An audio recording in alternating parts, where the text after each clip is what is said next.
a spiky affinity with, as they see it, other oppressed groups.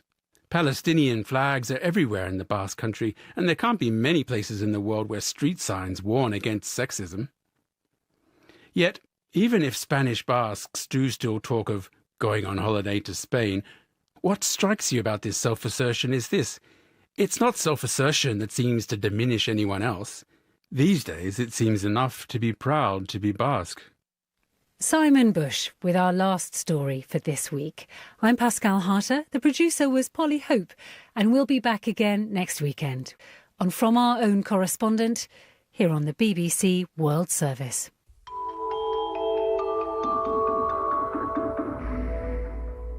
That was the BBC programme From Our Own Correspondent. I'm Saroja Coelho. Have a great day. Good morning, Manitoba, and hello, Winnipeg. I'm Marcy Marcusa. This is Information Radio. Thanks so much for joining us in the show. You're on 89.3 FM, 990 AM, on the app and on YouTube. Wherever you're listening or watching, thanks for being here. In Winnipeg, we had lots of rain yesterday. Wow, did it come down. Today, mix of sun and cloud. Our high is going to be 11, so on the other side of this system, lots of cooler weather in store for the rest of our week.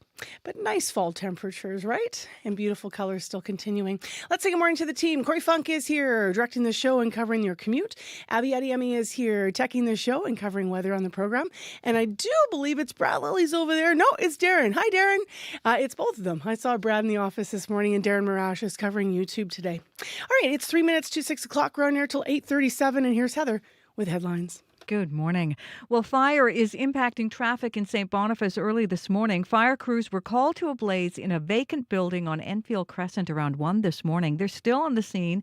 Streets in that area are shut down, so you'll want to take note of that as you get going this morning.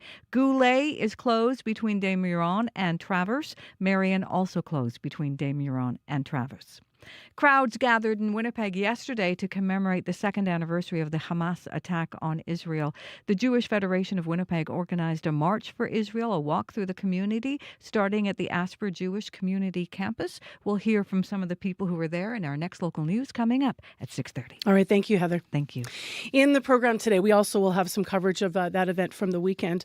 Also, we're going to hear from a city councillor who is concerned about safety and fire hazards that firework regulations could potentially cause. That's what she's concerned about. She says regulations need to be reviewed. So we're going to hear also from one resident who says it's about time this issue is raised. So we'll cover that a little bit later. Plus, she went 39 hours without sleep, trudging through the rain to pull off her first 100-mile trail run this weekend. Not bad for a 77-year-old. We're going to hear that great story of accomplishment coming up a little bit later in the show. In the first hour of Information Radio this morning, we are going to be revisiting a local business who relies on Canada Post. They're having to pivot once again because of the union's latest strike. So we're going to hear from two businesses, in fact, who are going to talk about how this curveball is impacting their profits. So you've been hearing about that in the news as well. That and much more coming up here with CBC, and World Report is next at 6. Today on Q. Canadian film mogul Robert Lantos has spent his career bringing Canadian film and TV shows to life. He'll be here to talk about how his new series Rise of the Raven led him to a full circle moment for his life and career. I am more accepting of the fact that I will never be satisfied. I am now at peace with that. Q with Tom Power. This morning at 10:30 in Newfoundland, and on CBC Listen, or wherever you get your podcasts. Report. Good morning. I'm Marcia Young. It is a critical day for peace talks in the Middle East. Israel and Hamas are expected to begin indirect negotiations in Cairo today. U.S. officials will also be there as they discuss Donald Trump's 20-point peace plan. It's been nearly 2 years since the Hamas attack on Israel, and many feel that these talks are the closest the two sides have come to reaching a deal. The CBC's Crystal Gomansing has more from Jerusalem. Trump is looking on a Nobel Prize. Netanyahu is looking on his legacy. There's a lot on the line politically, says Navta Strackler. The former strategic advisor to Israeli Prime Minister Benjamin Netanyahu says the success of these peace talks hinge on the immediate release of the 48 hostages, 20 of whom are believed to still be alive. Because the day after that they will be released, again, his maneuver, the coalition one, will be easier to go further to the next steps. Netanyahu needs his far-right coalition members if he wants to remain in power. Can they be more easily controlled if the hostages are released? If Hamas lets the hostages go, can the U.S. and Arab countries backing this peace plan ensure Israel doesn't restart the war? Hassam Zaki is the Assistant Secretary General of the Arab League. It's tricky, it's sensitive, but it can be worked out. And once it is worked out, it has the potential of opening the way for the other stages of the plan. Critical points remain on the table today, including the disarming of Hamas and when Israeli troops would leave Gaza. U.S. President Donald Trump is telling teams in Cairo to move fast. Crystal Gamansing, CBC News, Jerusalem. Alberta teachers are poised to walk off the job today. They will be striking at public schools, separate schools, and francophone schools. That means no class for more than 700,000 students. Sam Sampson has the story. Fair deal now! Fair deal now! More than 15,000 people packed onto the Alberta Legislature grounds Sunday, all to show support for striking teachers. The province's latest contract offer included a 12% wage increase over 4 years and hiring 3,000 more teachers.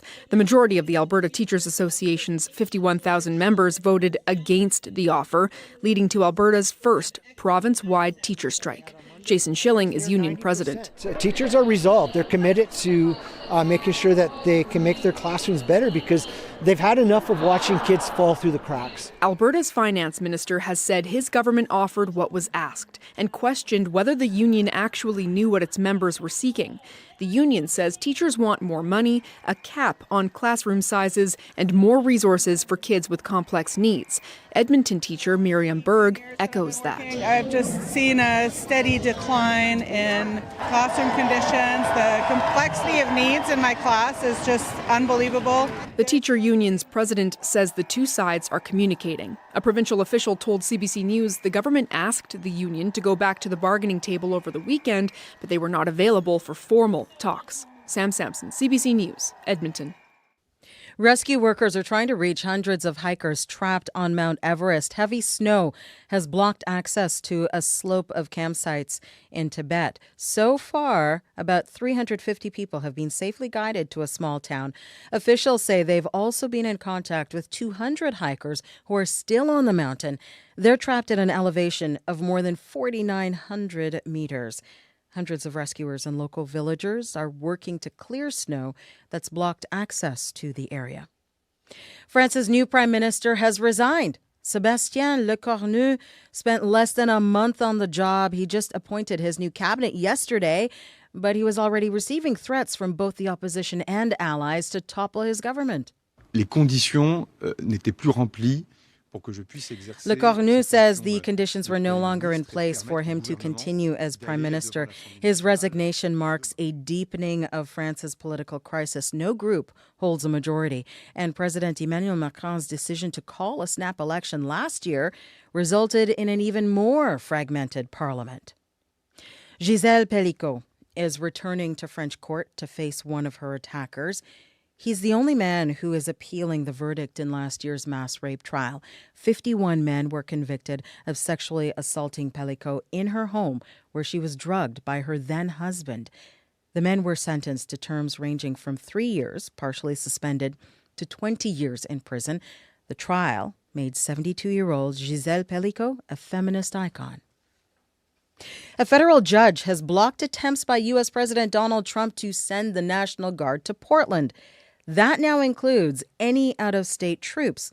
That same judge had already blocked Trump's efforts to mobilize Oregon's National Guard. Trump has been calling Portland war-ravaged because of ongoing immigration protests. The CBC's Willie Lowry joins me now from Washington. Willie, what can you tell us about this latest ruling? Well, for the second time in 2 days, a federal judge in Oregon blocked the Trump administration from sending in National Guard troops to Portland. Sunday's ruling is really an extension of a ruling Judge Karen Immergut handed down on Saturday when she told the Trump administration it was not allowed to send Oregon National Guard troops into Portland, at least temporarily. The Trump administration then tried to send National Guard members from California to Portland, but Judge Immergut, who was appointed in 2019 by President Donald Trump, said that too was not allowed.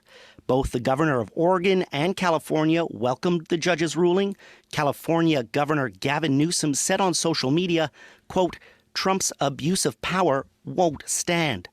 Susan Bonamici, a representative from Oregon, said the state doesn't need the federal government's help in addressing protests against ICE operations. We have law enforcement for that purpose. And I've also said before, as someone who was in Washington, D.C. On January 6th, that was the one time when the president should have sent troops in because there was an insurrection. There is no reason for military to be in Portland or any U.S. city right now. So what's the White House saying?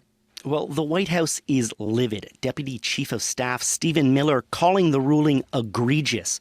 On social media, the longtime Trump aide said it was the latest example of unceasing efforts to nullify the 2024 election by fiat. He went on to say, remember, all of this is about preventing the removal of illegal alien trespassers from the United States at any cost. The judge's temporary restraining order lasts until October 19th. Meanwhile, the administration is sending Texas National Guard members to Chicago. Thank you, Willie. My pleasure. The CBC's Willie Lowry in Washington. Prime Minister Mark Carney is hoping to secure some tariff relief for Canada tomorrow. He is flying to Washington, D.C. tonight ahead of a face-to-face meeting with U.S. President Donald Trump tomorrow. Let's go to Janice McGregor in our Parliamentary Bureau. And Janice, what is at stake for Carney on this trip? Marcia, any encounter with Donald Trump is a high-wire act, but here's the political dilemma for Carney right now. On the one hand, expectations are being carefully managed. Don't expect a big breakthrough. It's a working meeting, no ceremonial events. But the very fact that a meeting was deemed worth organizing right now would typically suggest some momentum. In conventional trade talks, officials work out the broad strokes of agreement, then they bring in the leaders to close the deal, shake hands. In the Trump administration, though, things don't work conventionally. It's unclear whether any of his officials are ever speaking for him. He contradicts them, changes his own mind all the time. And because things are so centralized, it's the prime minister himself who has to negotiate with the president himself. And that means it's actually a problem if too much time goes by without face-to-face conversation, let alone tangible progress for Canada's economy. And the official opposition is starting to amplify the voices of anxious Canadians impatient with the lack of progress on sectoral tariffs in particular, damage building on the resource manufacturing sectors affected in particular by the steel tariffs, as well as the recent amplification of the lumber tariffs. Canada wants to have those settled before the more general review of the North American trade deal gears up. And consider, too, the reputational damage for Carney himself if he can't, in the end, not only constrain and mitigate Trump, but notch an actual win after selling himself as the best guy to fix things.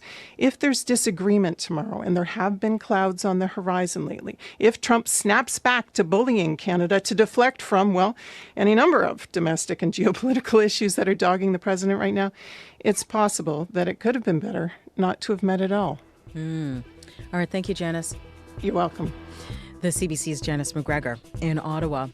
And that is the latest national and international news from World Report News Anytime, cbcnews.ca. I'm Marcia Young.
mix of sun and clouds and a few light drizzle turning, we might spot drizzle here and there later in the day, but nothing to worry about. It's going to stay cool and a high will be around 11 degrees.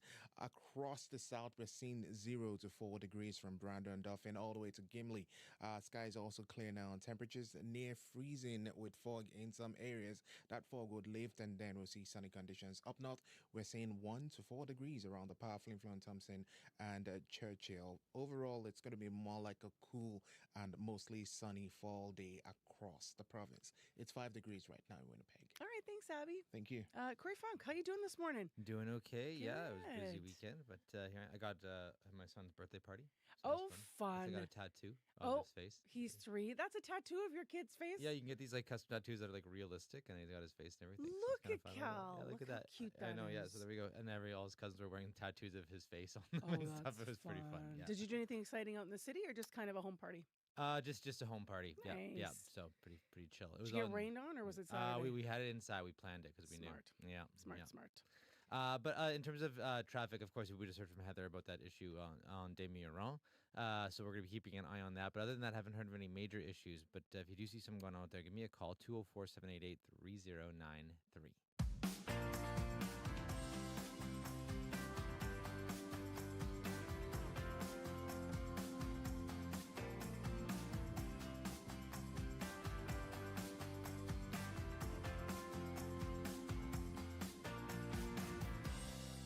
Now I want a tattoo of my face.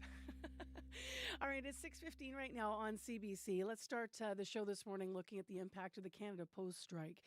Postal workers are now beginning their 3rd week of strike this Monday morning after rejecting Canada Post's latest offer on Friday. The offer included a 13% wage increase, health and retirement benefits up to 7 weeks of vacation as well, but removed an employee signing bonus that Canada Post says they can no longer afford. The union, Cup W, says Canada Post is not listening and that this offer is taking major steps backwards. CBC's Gavin Axelrod spoke to, as I mentioned, some local businesses who are impacted by the most recent ongoing strike. Let's start by hearing from Gavin's conversation with Curtis Howson, who is the owner of First Row Collectibles in Winnipeg. It's been huge, especially with our online presence. Like the drop in overall sales has been unreal, like for the last 6 years to now. Obviously with the pandemic, everything was up, everything was great. People were ordering online because that's all they could really do. But over the last few years with the strike, I think people have really given up on buying online through us anyway. I think like the general customer believes that Canada Post is the only way that we can ship. But that's not we use other places like UPS and Pure Later. But I think just, everybody's so conditioned to think that Canada Post is our only source for shipping, which isn't the case. Without those online orders these days, like how much money do you think it's costing you guys? It's costing us upwards to $5,000 a month, which sucks because I mean that pays a lot of our bills. That pays it helps us stay alive. So right now I'm just trying my best to kind of brainstorm new ideas and trying to kind of condition our customers to know that we can use other avenues like UPS, Pure Later, DHL, and all the other services. When the strike resolves itself, how hard do you think it might be for like businesses like yours to trust the Post again? I think a lot of people from the last one they still haven't trusted it. So from the last strike, people have kind of given up on it. And there's a lot of people like I'm just thinking now, there's a lot of people in like rural towns that only have PO boxes. So like a lot of these services do not, they don't have it up there. They can't do it. So that's a tough one because I want them to get a better deal, but at the same time, like I do understand that like the entire business model of Canada Post has changed. So I think that their entire business model needs to change as well too. And hopefully that helps out. And like I want to see that these workers get the best deal. But right now it's hurting a lot of people. Are you seeing that like the strike is also just having an effect on like how you have to price some of your goods? Absolutely. Just the things that I can't get anymore. Pokemon especially.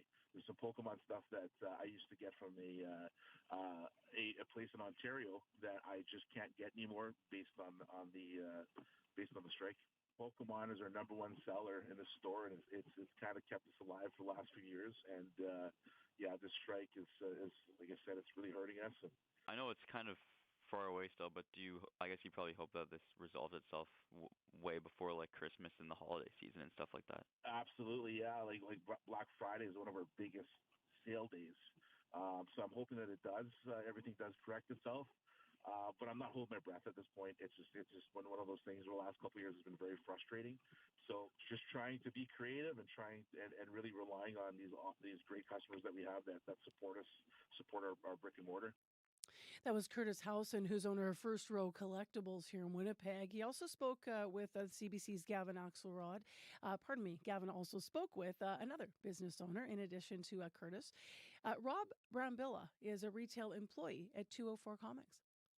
For us as a business, I don't want to say we've seen a slowdown, but definitely because we're pretty connected with our community, we have seen a lot of people, customers of ours that do purchase a lot of stuff from other businesses or people online show that they're a little reluctant to be buying right now. But as far as our own business is concerned, thankfully we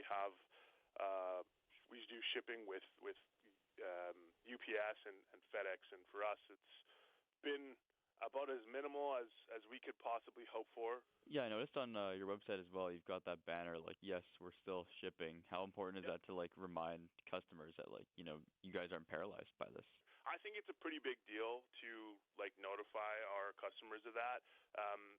Comic book people in 2025, they're a fairly resourceful lot in terms of where they purchase. So it's a lot of times it's in person at retail. Other times it's going to be online through websites. So notifying the public that we as a business are capable of shipping still through other means is huge, and that the price difference is fairly minimal as well, actually. How much of like a good thing was it for you guys that you had already been doing shipping with other companies and not just relying on Canada Post, so that you didn't have to like pivot or make any big changes when the strike came? It's huge. It's good for us, and I think that my advice to any other like small business would be definitely have those other options at the ready, like set up an account with UPS or FedEx so that you're not inconvenienced if this is to become a thing. That happens again. But for us, the bottom line of the business is not impacted nearly as much as otherwise would have been, which is a pretty nice thing as well. Yeah, I was going to ask, like, are you incurring more costs for shipping because you are using those other outlets? Yeah, it's definitely costing us like a few dollars more, but it's not to the point where I would say that like it's unsustainable or that it's going to be like a problem. I think like shipping is costing on average maybe like $3 to $5 more per order, but we're talking about orders that we're not shipping letter mail, right? Letter mail we are not doing through UPS or FedEx. Normally 1 to 3 comic books we can ship comfortably in a letter mail package. So what our customers are actually doing is when they purchase something, we hold it until they have enough stuff to send in a box, basically. And at that point, that box ends up being a couple more dollars. So truly, the largest impact to the business is the letter mail, the 1 to 3 comic purchases through our website. But, people who've been buying from us regularly and know us and are comfortable with us, they have no problems building a hold box with us. So that was Rob Brambilla, retail employee at 204 Comics. As well, we heard from Curtis Howson, who's the owner of First Row Collectibles, both here in Winnipeg. They spoke with CBC's Gavin Axelrod over the weekend about the impact of the Canada Post strike on their businesses in Winnipeg so far. This morning, that strike enters its 3rd week. We carry a world of information in our pockets because we want to know. It's news you can trust, delivered when you want and where you want on Canada's news app. Now with CBC Radio 1, local and live. Download the CBC News app for free. Well, it's early and it's Monday morning, but we already have some issues in traffic I need to tell you about here. So there's a fire in a vacant building on Enfield Crescent. That has traffic on Marion and Goulet between Des Mureaux and Traverse all blocked up. So, of course, through St. Boniface, Enfield Crescent is a major thoroughfare there. Traffic blocked on Marion and Goulet between Des Mureaux and Traverse. Also, Toby called the commuter line about a different part of the city. Northbound Kenniston on the St. James Bridge apparently is completely blocked right now because of a collision. Now, you have to turn right on Academy. You can't go onto the bridge if you're heading northbound. This is as much detail as we have on this at this hour. So the St. James Bridge, that's a big one right now. It is blocked, we understand, due to a collision. Our only source on this right now is Toby on the commuter line. So please call and update us should things improve or clear out. And I see Corey on the phone right now, so I'll pass any updates as we get them. But you can call us at 788-3093. Corey, if you have something to say, I see you wanted to talk in my ear. Why don't you come on in the studio? That sounds like it was about traffic. So I'm not sure what part of the city. Yeah, we have a reporter on scene, Megan Kedson, just called the studio show. She said Enfield between Marion Goulet is open. Okay. Now, and actually Marion Goulet themselves is blocked. Sorry, Enfield between Marion Goulet is blocked. But Marion Goulet themselves are open right now. So that's the update from Megan, who we have on the scene, checking that out right now. We'll have updates throughout the morning. Okay, great. So that's the one in St. B there. That's right. All right. Thanks, Corey. Thank you. Thank you, Megan. And yeah, we'll have updates on that. And if you have anything else about the St. James Bridge, you can call us again, 788-3093.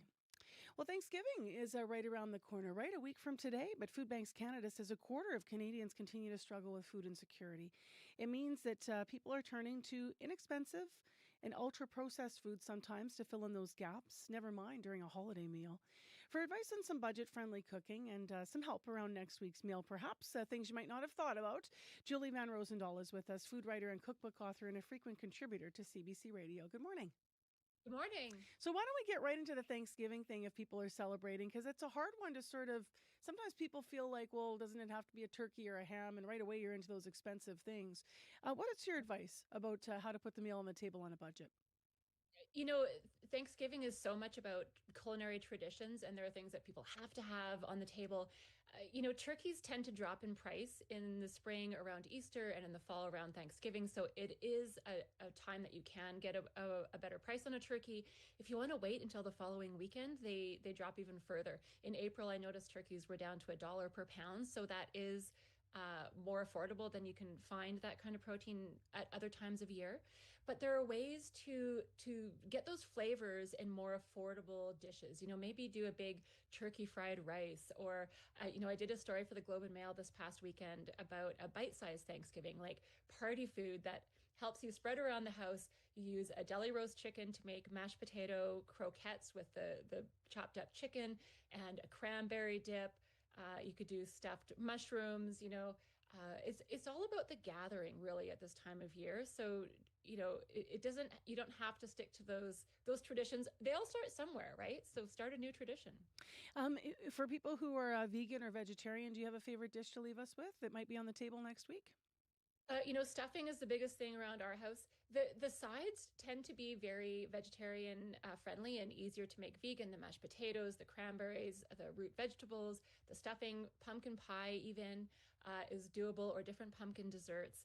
And I've in the past stuffed a big squash, like a Hubbard squash, or a pumpkin, which are always cheaper leading up to Halloween. And it provides that sort of spectacle of something grand to bring to the table. I love that idea, actually. Yeah, I can envision that. That'd be quite beautiful. Is there a meal, just looking at the budget aspect of things overall day to day, is there a meal when your fridge is starting to get thin that you find comforting and easy that might be good advice for folks? Growing up, my mom would make scrambled eggs and brown beans, and you can still get a can of brown beans for about $1. I love baked potatoes. I could eat a baked potato happily every night of the week. You can do one or two in the air fryer, which is just a tiny convection oven. I love warming up brown beans with some spices, pouring it over my baked potato, and also dishes like omelets, like risotto. I often use orzo, which is a tiny rice-shaped pasta, and cook it like risotto. It cooks in 10 minutes, and you can use scraps of leftovers, smaller quantities of more expensive ingredients. You could stretch one sausage to feed an entire family, for example. When there's limited ingredients available, and you can get stuck in a cooking rut often, right? How do you go about looking for recipe ideas that when budget's in a factor, you're in that rut and you kind of just want some ideas, but you're not sure about what to put in the fridge that's going to go the farthest?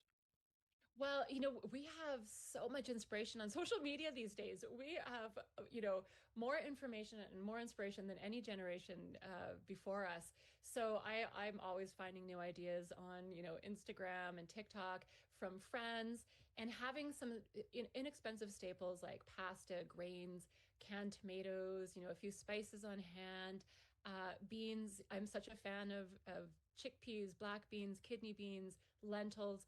They're all inexpensive, whether they're canned or dried. You can find them in every cuisine around the world. And they're a huge Alberta crop, especially in the prairies. So, they're good for the land, they're good for us. And they're actually kind of trending on social media right now. So you can find lots of ideas. Thanks very much for this, Julie. Nice way to start the week. And people are getting up and thinking, oh, what am I going to make all week, right? Appreciate you. I know. Thanks for having me. That's Julie Van Rosendaal, food writer and cookbook author. We did reach her in Calgary. She was live via Zoom. Traffic continues to be a challenge here. I'm going to read some updates in a moment. First, I want to tell you we have business news coming up. You know that Prime Minister Mark Carney is traveling today for this meeting tomorrow in Washington, a high-stakes trip. A face-to-face meeting with President Trump. We'll get the elitist from Hallie Cottonham in our business news in a moment. As far as what's happening out there, we are about to hear an update on the news about what's happening in St. Boniface. I do want to mention here that Toby called the commuter line about northbound Kenniston, though, on the St. James Bridge. We do understand it is completely blocked. It looks like due to a collision, Toby reports.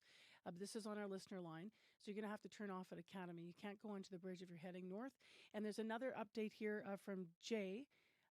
This is the railway crossing on Sargent, east of Superstore. The arms are down. There's been no train for a while. He says he doesn't know what's going on. You can't cross the tracks there. So busy start to Monday. 788-3093. Your news is next. This is CBC News. Good morning. I'm Heather Wells in Winnipeg. At 6:30, it's 5 degrees. It's a little chilly out there. After yesterday's rain and wind, today we'll see a mix of sun and clouds, a bit of a southerly breeze, just a breeze, and a high of 11.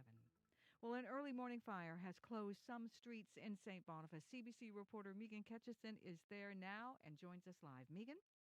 Well, right now what we have is Enfield is closed between Goulet and Marion because of the fire. Now, this started at 1 o'clock in the morning. It's in a 3-story vacant apartment block, and right now the fire appears to be out, but fire crews are putting out some of the hot spots. You can see the parts of the roof is burned and frayed away, as well as some broken windows on the second floor. Now, on the main floor, those windows are boarded up. But fire crews have been here since 1 o'clock in the morning. Goulet and Marion are open, so you will be able to get through, but Enfield is closed between Marion and Goulet. Reporting live, Megan Ketchison, CBC News. Thanks so much, Megan. Crowds gathered in Winnipeg yesterday to commemorate the second anniversary of the Hamas attack on Israel. That anniversary tomorrow. The Jewish Federation of Winnipeg organized a march for Israel, a walk through the community starting at the Asper Jewish Community Campus. Jackie Werbuck was in the crowd. She hopes the peace deal being proposed by the United States will be honored. I think the longer this goes on, the more people understand that we all really want the same thing. We all want peace. About 1,200 people were killed in those attacks of October 7th, 251 others taken hostage. Negotiators from Israel and the Palestinian militant group Hamas will meet with mediators in Cairo today to try to finalize a ceasefire deal to end the war in Gaza and secure the release of Israeli hostages being held by Hamas. The plan was announced by U.S. President Donald Trump last week. You can hear the latest national and international news coming up on World Report at 7. The only play structure at Springfield Heights School is coming down this week. The River East Transcona School Division says the structure at that North Kildonan Elementary School isn't safe. Last week, Manitoba workplace health and safety officials issued a compliance order and caution tape went up. The division says this year's safety inspection found the play structure was at the end of its life. Jory Varan's son is in kindergarten at Springfield Heights. I truly believe the school knew about this many years prior to this having to be the case. And in my opinion, having to have workplace health and safety come and check this out before the school was able to make this decision themselves is very concerning for the safety of our children. The school division says parent advisory councils are typically in charge of funding play structures. It says it may take years until enough money is raised for a replacement. Changes are coming to Canada's temporary foreign worker program. Prime Minister Mark Carney says the government will reduce the amount of workers by the end of 2027. That could impact businesses in rural Manitoba, like Mazer Groups, which has ag machinery dealerships in Manitoba and Saskatchewan. Karen McDonald is the company's vice president of people and culture. She says immigration programs help rural labor markets. McDonald says Mazer Groups needs international skilled workers to keep up with customer demands. We need technicians, specifically road technicians, that can go out and support our farmers on a drop of a dime. And so if we don't have that labor availability in the shop, ultimately it's the farmer that's suffering. Mazer Groups has about 425 employees, including 9 temporary workers in skilled roles like heavy service technicians. A Winnipeg comic book store says it continues to weather the Canada Post strike by pivoting shipping providers and leaning on a loyal customer base. Rob Brambilla says if 204 Comics wasn't using other shipping companies, they'd be in more trouble. We got to keep going, and if it means using UPS, FedEx, whatever, it's just got to be done. It sucks for the workers, and I'm sure that any of the workers who are hearing that people are exploring other options, it's probably frustrating for them. Canada Post presented a new offer to workers Friday, but the Union for the Workers said it put them a major step backwards. The Toronto Blue Jays are one win away from advancing to the American League Championship Series after another win yesterday against the New York Yankees. The Blue Jays get a remarkable performance from Trey Savage and offense everywhere as they beat the Yankees 13-7. What a game that was. And Vladdy Guerrero Jr. with the franchise's first postseason Grand Slam. The Jays now headed to New York for Game 3. You can find more news updated throughout the day. All you have to do is head to cbc.ca/Manitoba. And you knew he was going to hit it. That was so great. Like, you knew it. He looked so confident and he was so good. And love the way he tossed the bat, eh? Oh, just like a casual. They were so good. That whole fourth inning, if you like baseball and you missed this, watch the whole fourth inning. The top of it with Savage and his pitching, incredible. And then the bottom, when the Jays came up, it wasn't just grand slams and home runs, although there were tons of them. It was also that small ball that they've been doing all year, right? How do they do that? It's like watching Little League, but they're pitching 100 miles an hour, and yet they're like placing the ball all over the field where they need it to advance the runners. Incredible ball. So much fun to watch. So much fun. So, yes, I will be one of the people fully out trying to find a Jays hat or a jersey for the rest of the week. Love it, love it. Thanks, Heather. Thank you. We'll see how they fare in New York. That's where they're headed, of course. Game 3 goes tomorrow. Okay, it is 6:37 a.m., and Abby Adiemi is in and has actually some data on rainfall amounts. So we knew it was raining, but now you've got the numbers. Yeah, I just checked it with Environment Canada now on the website, and it's a lot of rain in a lot of the regions. We're talking about Sprague really topping out the numbers there. We're looking at 61.6 millimeters of rain came down in Sprague. And to add to that, they also saw like ping pong style hail that came with the lightning and thunder they got in that part of the province. In other regions, we're looking at more than getting 41.4 millimeters of rain. Portage saw about 36 millimeters of rain. We saw 36 in Winklow. So Winnipeg, the Forks and the airport got between 30 and 32 millimeters of rain. So we saw about 30 millimeters of rain in the city. You know, the alert issued was saying expect about 50 millimeters, but now we know some regions actually saw up to 60 let's say like again up to 61 millimeters of rain. It's a lot. Yesterday, so it was a lot. I threw it through the math because my math is terrible, but that's nearly 2.5 inches of rain. Exactly. Yeah. Brandon only saw 14. For folks in Brandon thinking, yeah, there's a lot of water on the ground, you saw about 14 millimeters of rain come through that part of West Van over the weekend. But today, now it's all about the chilly conditions. We're now getting to the range of seeing the zeros and the minus ones. The cool stuff is coming our way. It's going to be chilly today in a lot of areas, though we'll see some cloudy conditions also drifting later. Winnipeg, we're looking at 5 degrees to start, a mix of sun and clouds through the day. Those foggy conditions outside would lift this morning, and then we'll see temperatures really stay cool. High is only getting to around 11 degrees, and overnight, Marcy, we're going to drop to -2. So if you're worried about your plants outside, this is the time to attend to them. We'll be below freezing this evening. The Pembina Valley region, we're looking at 3 degrees there from Morden all the way down to the U.S. border, warming up to 12 degrees later this afternoon. Brandon is around the freezing point. We're seeing 1 and 0s in parts of Brandon, depending on where you are. Sunny skies will come through later. You warm up to 11. Up through Dauphin into the Parkland region, we're seeing 1 degree in that part of the province. Clear morning also, expecting a mix of sun and clouds for the day, reaching a high of 11 degrees.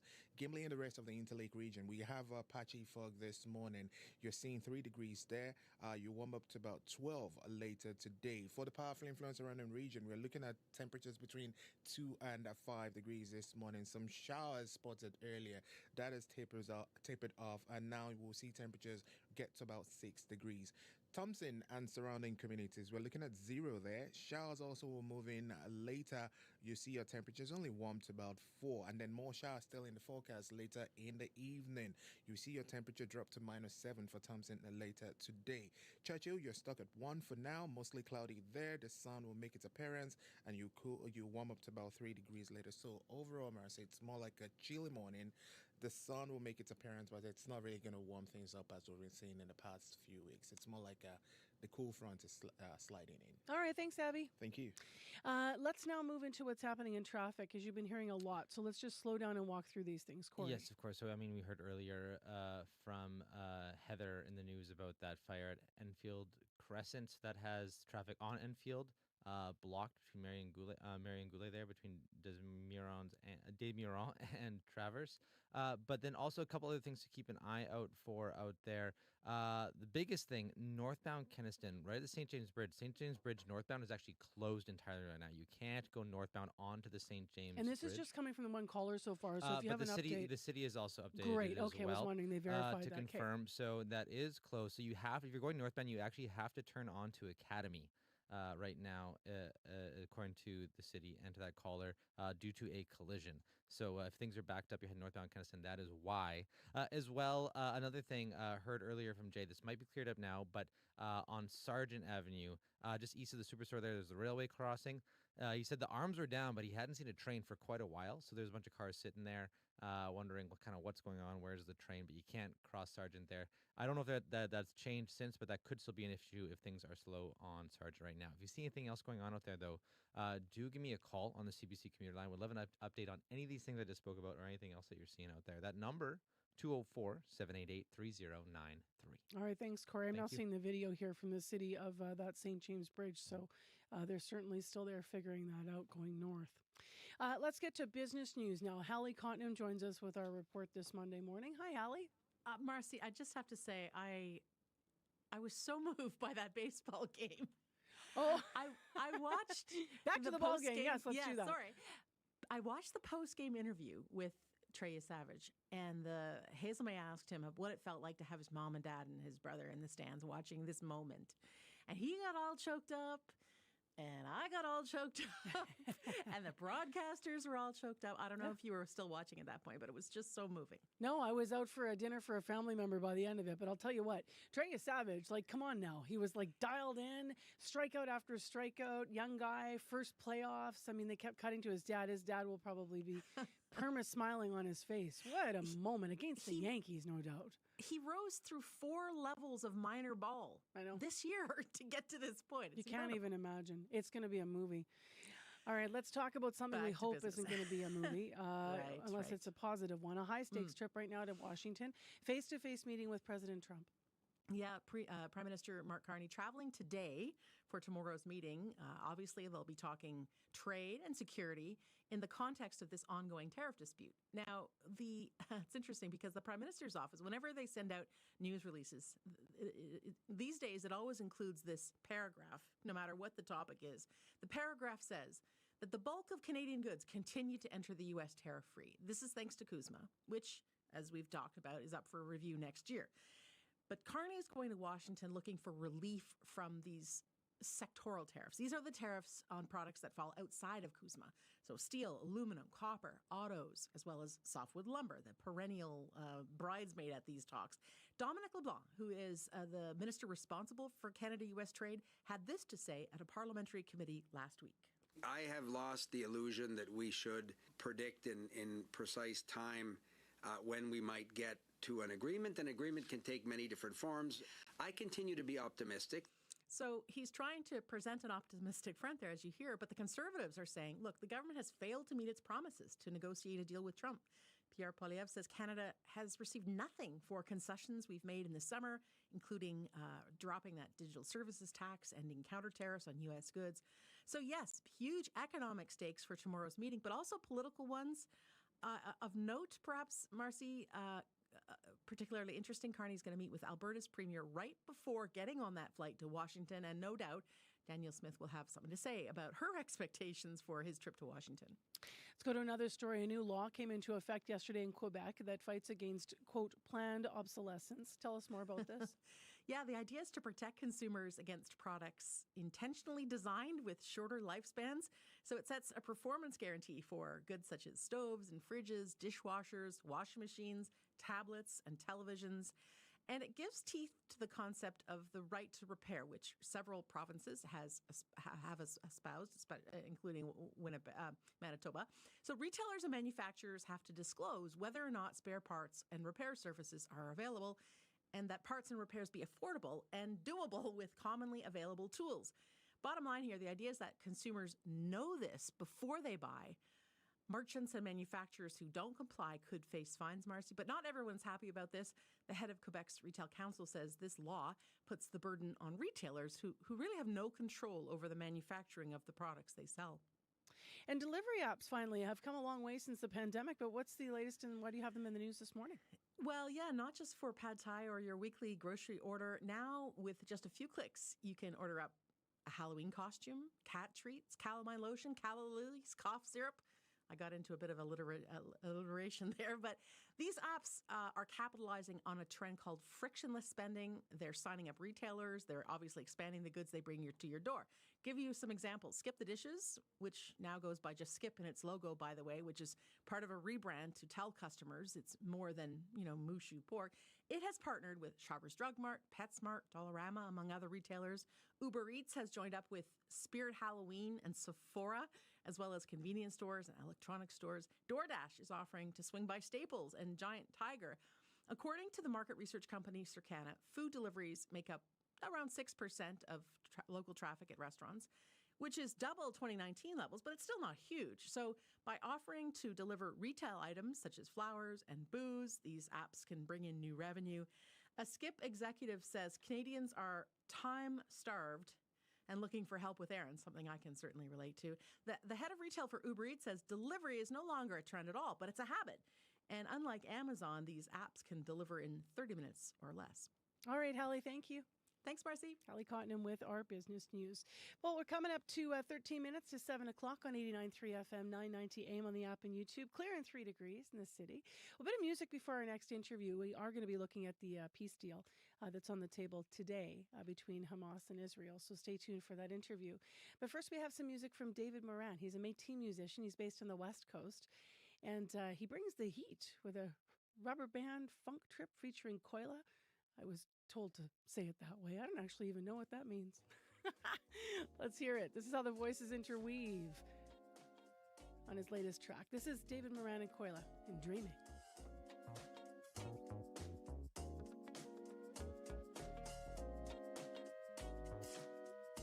Oh, you used to hold me somebody who knows me better than my own reflection. Well, I couldn't see it. You say it must be stormy weather. How could we stay together when we don't speak? Unless we're going too deep. I thought you were the one for me. I'm feeling like we better walk alone. What if we were wrong? I keep on dreaming about us. I can still feel your touch. I keep on dreaming about you. I can still feel your love, baby. I can still feel your love. Said I keep on dreaming about this. I can still feel your love. I don't gotta tell you. Oh, how good I feel. Finally breathing, know what's best for me. It's just that bittersweet love ain't kinda history. I'm talking up and down, draining my energy. That kind of love is not enough now, babe, to keep my heart alive. And Lord knows that I try to find the one. Yeah, I feel better off alone. But what if we were wrong? I keep on dreaming. I can still feel your touch. I keep on dreaming about us.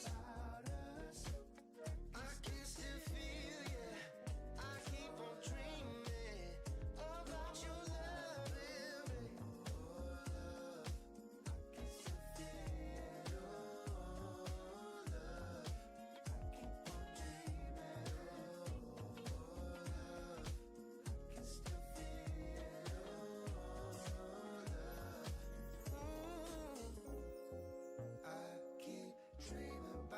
love, baby.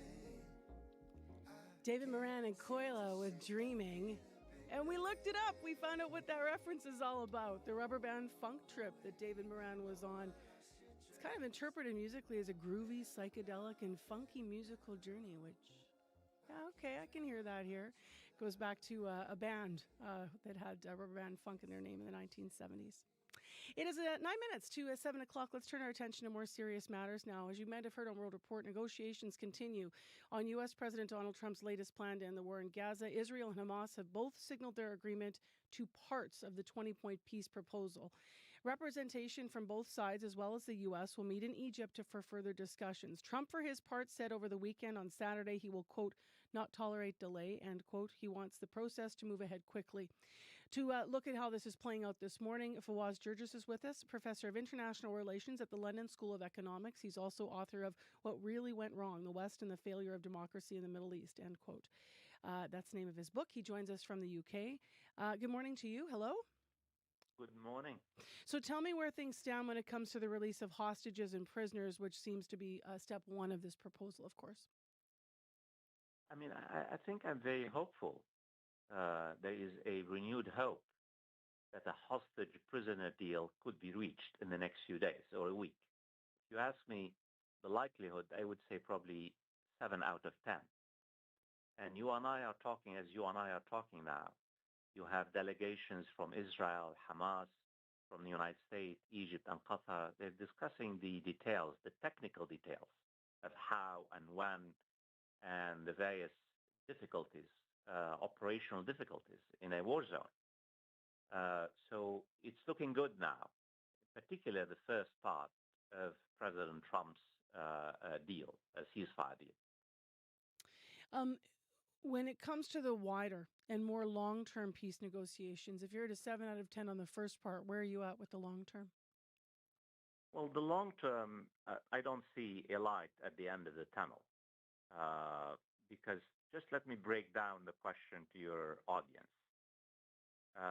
The Israeli Prime Minister Benjamin Netanyahu has repeatedly said that he will never exit Gaza. He wants the Israeli army to have a permanent base, a buffer zone in Gaza. After the hostage prisoner deal, Israel now occupies 80%, 80 of Gaza. Prime Minister wants to stay in Gaza, the army, about 30 or 40% of Gaza territories. Prime Minister, also Israeli Prime Minister, has made it very clear. He'll never agree to a Palestinian state. He just said it 2 days ago. Hamas also has made it very clear that it will never lay down its arms. It will never surrender. It will never exit Gaza. And it also insists on Israel ending its war in Gaza. So the reality is the challenges facing Israeli-Palestinian reconciliation, the challenges facing the principle of a two-state solution are enormous. And I don't see how the divide between Israel and the Palestinians could be bridged without major, massive pressure by the Americans on the Israeli government. Speaking of the Americans, Donald Trump says he's confident in the plan, but he's also warned Hamas faces, quote, complete obliteration, end quote, if they don't step away. To what degree does American pressure, as you've alluded to, help or hinder the negotiations now? Well, I think we should not take President Trump's exaggerated rhetoric for granted. He's well known for, he exaggerates on almost everything. But to give President Trump credit, his intervention has been decisive. He twisted the arms of Benjamin Netanyahu to accept a ceasefire. Without Trump's pressure on Netanyahu, Netanyahu would have never accepted a ceasefire because he made it very clear. He wants total victory. He wants absolute victory. And I think also Hamas is cornered. Hamas faces a moment of reckoning, an existential moment, because of not only the pressure by the Americans, the Egyptians, the Qataris, and Turkey are exerting a lot of pressure on Hamas. So all in all, I think Trump's intervention has been good. The challenge that it's facing, the Palestinians and the Israeli public is whether President Trump will continue to exert pressure on the Israeli Prime Minister. Just in our last minute here, I want to just extrapolate to what else is happening, because Donald Trump did the same thing with Ukraine and Russia. And we all know right now that those talks and all of that and involving Putin and everything that he did there has now really not effectively done anything. And some would argue it's because the U.S. didn't carry through in what they said that they would do to back Ukraine and the other European leaders. Could not the same thing be, I guess, is that the same concern that could happen here when you're talking about the U.S. not following through from that perspective only? Absolutely. That's why, the challenge really, will Donald Trump keeps his focus on Gaza when the difficulties and the challenges become very apparent? I doubt it very much. And the reason why Donald Trump is really pushing very hard now, you hear him every day, quite a few times. He is gunning for a Nobel Peace Prize. And the Nobel Committee will announce his decision on the 10th of October. So after the 10th of October, I don't think Donald Trump will invest a great deal of political capital in the Israel-Palestine conflict. And that's the challenge, is that his time span is not very quite consistent. Thank you very much for your analysis and perspective this morning. Appreciate it. Thanks for having me. That is Fawaz Gergis with us, Professor of International Relations at the London School of Economics. We reached him in London, the UK, this morning. We have World Report coming up with more analysis momentarily. First, though, let's go to Heather Wells for local headlines at 3 minutes to 7 this Monday morning. Hi, Heather. Hi there. Good morning. Well, the last fire truck has just pulled away and Enfield Crescent is open once again. Fire at a boarded-up vacant building in St. Boniface had closed Enfield between Goulet and Marion. That fire started at 1 this morning, but as I mentioned, it's out now and fire crews have moved away. The street is open. Crowds gathered in Winnipeg yesterday to commemorate the second anniversary of the Hamas attack on Israel. The Jewish Federation of Winnipeg organized a march for Israel, a walk through the community starting at the Asper Jewish Community Campus. We're going to hear from some of the people who were there coming up in our next local news at 7:30. Thank you, Heather. Thank you. We'll also have some extensive coverage of that coming up in the show as well. Also, here's a question that you may have been asked over the years if you've been in Winnipeg for some time. How can we create a more vibrant nightlife in our city? According to the organizer of Nuit Blanche, it might be as easy as changing public perception. I think that Winnipeggers could celebrate our downtown and realize it's an asset to the community, not a dead space. We'll have that conversation continuing after 7 o'clock. Also after 7, a retired social worker is making his way across the country on a listening tour. Hear what he heard and what he had to say when he was in Winnipeg this weekend. Stay tuned. We're going to hear more about that story. Really nice story shared by our friends at Now or Never. Trevor Ninney is going to bring us that in the next hour. He's the host of that national CBC show. Well, let's have a look at the forecast after a really rainy weekend. Sprague got 61.6 millimeters of rain and ping pong size, ball size hail, just incredible. But this morning, a turn to more seasonal fall conditions. In Winnipeg, mix of sun and clouds, some fog patches that should dissipate this morning, and a high of 11. Right now, it's clear in 3. We're starting crisp. Brandon's clear in 0. Thompson's mostly cloudy in 0. And up in Thompson, you're expecting some rain. Well, Monday's been active already for traffic. As you heard, an earlier issue in St. Boniface, Enfield Crescent is now completely open after that. But we do still have the northbound St. James Bridge, which is closed. That bridge completely due to a collision. If you're heading north, you're going to be diverted onto Academy.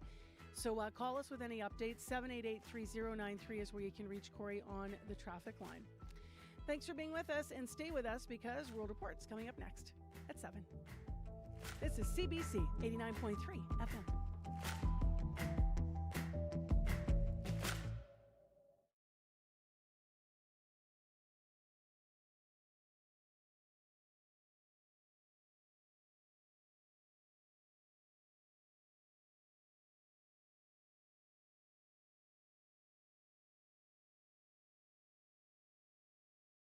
Two-week writing residency at the Banff Center for Arts and Creativity, and your work published on CBC Books. Contest closes November 1st.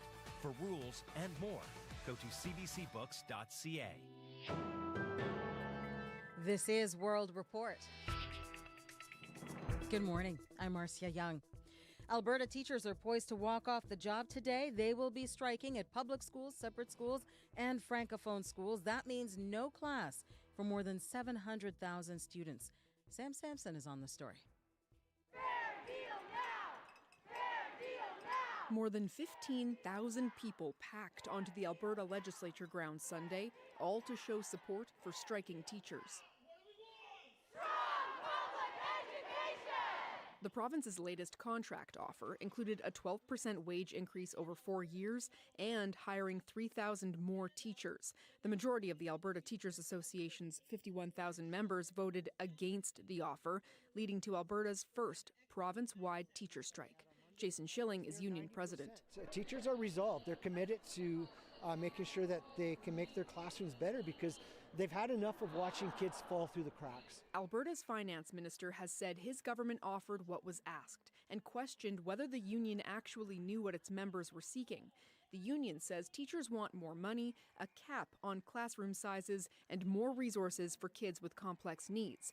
Edmonton teacher Miriam Berg echoes that. I've just seen a steady decline in classroom conditions. The complexity of needs in my class is just unbelievable. The teacher union's president says the two sides are communicating. A provincial official told CBC News the government asked the union to go back to the bargaining table over the weekend, but they were not available for formal talks. Sam Sampson, CBC News, Edmonton. Prime Minister Mark Carney is heading to Washington, D.C. later today. Tomorrow, he will be talking trade and tariffs with U.S. President Donald Trump in the White House, and the stakes are high. Trump is preparing to impose an extra 10% tariff on Canadian softwood lumber next week. Canadian surveillance technology was used twice in U.S. strikes against alleged Venezuelan drug boats last month. At least 14 people were killed, and some legal experts say the strikes were a violation of international law. CBC News has obtained the exclusive report on Canada's involvement, and Eric Cito from our Visual Investigations Unit has analyzed the unclassified videos. You've probably seen the images. U.S. military surveying and tracking Venezuelan boats from the air before they're blown up. A new report says Canadian surveillance technology was part of those strikes on September 2nd and September 15th. Kelsey Gallagher of the NGO Project Plowshares. It was very clear that the footage was coming from a Canadian sensor, right? So this sensor is produced by a company based in Waterdown and Hamilton called L3 Harris Westcam. Gallagher says those strikes were recorded through special cameras and sensors made in Canada. CBC also did its own visual analysis and consulted defense industry experts and former military personnel. Although the videos were obscured, digital markers in those US videos closely matched previously released L3 Harris Westcam footage. The company, L3 Harris, says it doesn't comment on military operations. There has to be more human rights oversight. We are seeing Canadian weapons being misused today in places like the Caribbean. Many legal experts have denounced the strikes, calling them illegal. Alexander Avina is a professor of Latin American studies at Arizona State University. International legal experts could make the argument that Canada is implicit in a way in the type of war crimes that the Trump administration has committed in the Caribbean basin. Global Affairs Canada said it's aware of the U.S. operation and is monitoring the situation. Eric Cito, CBC News, Toronto. To learn more about how our Visual Investigations Unit tracked this story, check out cbcnews.ca. It's on our main page. Some Palestinian Canadians say they are losing hope for their loved ones to be able to leave Gaza. In January 2024, Ottawa launched a temporary immigration program to bring extended families here to Canada. But as Rafi Boudjikanian tells us, that still is not happening. Mona Alarpash treks through Gaza with her family, crossing a war zone for Wi-Fi to chat with her sister Iman in Canada. A CBC freelance videographer captured this call. I want to be in peace. To Cobourg, Ontario, where Iman lives. She moved to Canada 10 years ago. The single mother of two says her son asks her about their loved ones. Every time he saw like a flight on the sky, I hope the next flight it will have my grandpa. She hopes her kids will soon see some family who fled to Egypt. They got required fingerprint and facial scans last year, but are waiting on security checks. Iman says she's hounded Ottawa with questions. Their answer is just like, wait. The Immigration Department says nearly 900 Palestinians have arrived to Canada through this program for extended families since last year, on a total of 5,000. Immigration lawyer Pantea Jafari says Ottawa cannot keep delaying. Court decisions say even if your security screening is delayed, in some situations they would be required to move forward. Federal sources tell CBC there was resistance within government to the program due to security concerns and a preference on engaging with Israel over its wartime conduct. The Immigration Department says it is advocating with local authorities. Rafi Boudjikanian, CBC News, Ottawa.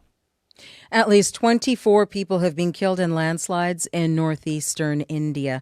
The Indian Army is helping in the search for people who may be trapped under mud and debris. Heavy rain triggered landslides. Some homes and infrastructure are destroyed. Officials in West Bengal say rain also caused 2 iron bridges to collapse. India's weather department says rain is expected to last until tomorrow. In neighboring Nepal, the number of dead in flash flooding and landslides is expected to rise. Residential roads now look like rivers. Officials say at least 47 people have died since heavy rain began on Friday. Several others are missing. In some cases, entire villages have been swept away in landslides. Roads and highways are blocked. Some people are stranded. Nepal's government announced a 2-day national holiday in anticipation of more rain. The winners of this year's Nobel Prize in Medicine have been announced. The Nobel Assembly at Karolinska Institutet has today decided to award the Nobel Prize in Physiology or Medicine jointly to Mary Branco, Fred Ramsdell, and Shimon Sakaguchi for their discoveries concerning peripheral immune tolerance. The trio studied T cells, which help us fight infection, specifically how potentially harmful T cells are kept in check. It is all about explaining the way the body prevents the immune system from attacking its own tissues. The Nobel Assembly says their research has spurred the development of treatments for cancer and autoimmune diseases. The Nobel announcements continue all week. Tomorrow's prize will be for work in chemistry.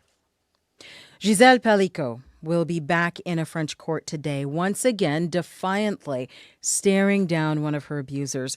Last year, 51 men were convicted of raping her while she was drugged unconscious by her former husband.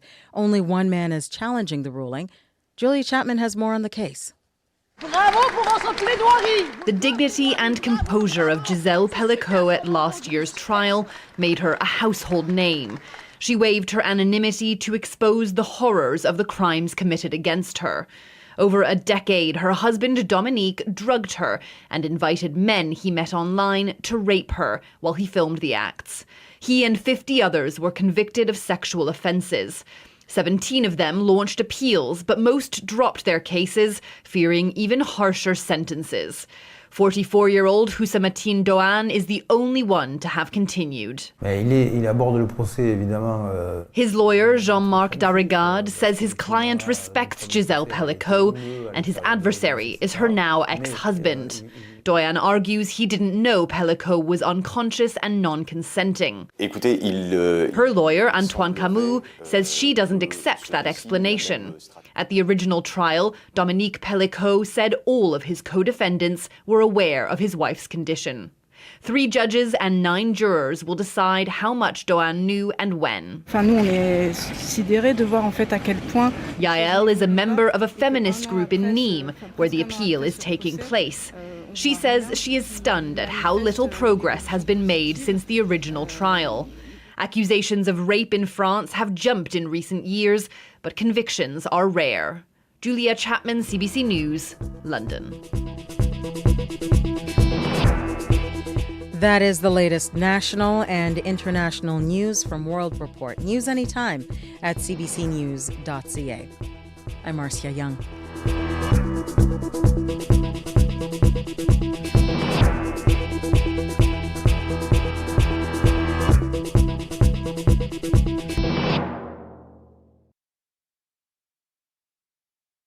Mainly clear and 4 degrees this Monday morning. Let's get started. Winnipeg, I'm Marcy Marcusa, and if you're listening no matter where you are in Manitoba, welcome. Thanks for being here on 89.3 FM. This is CBC.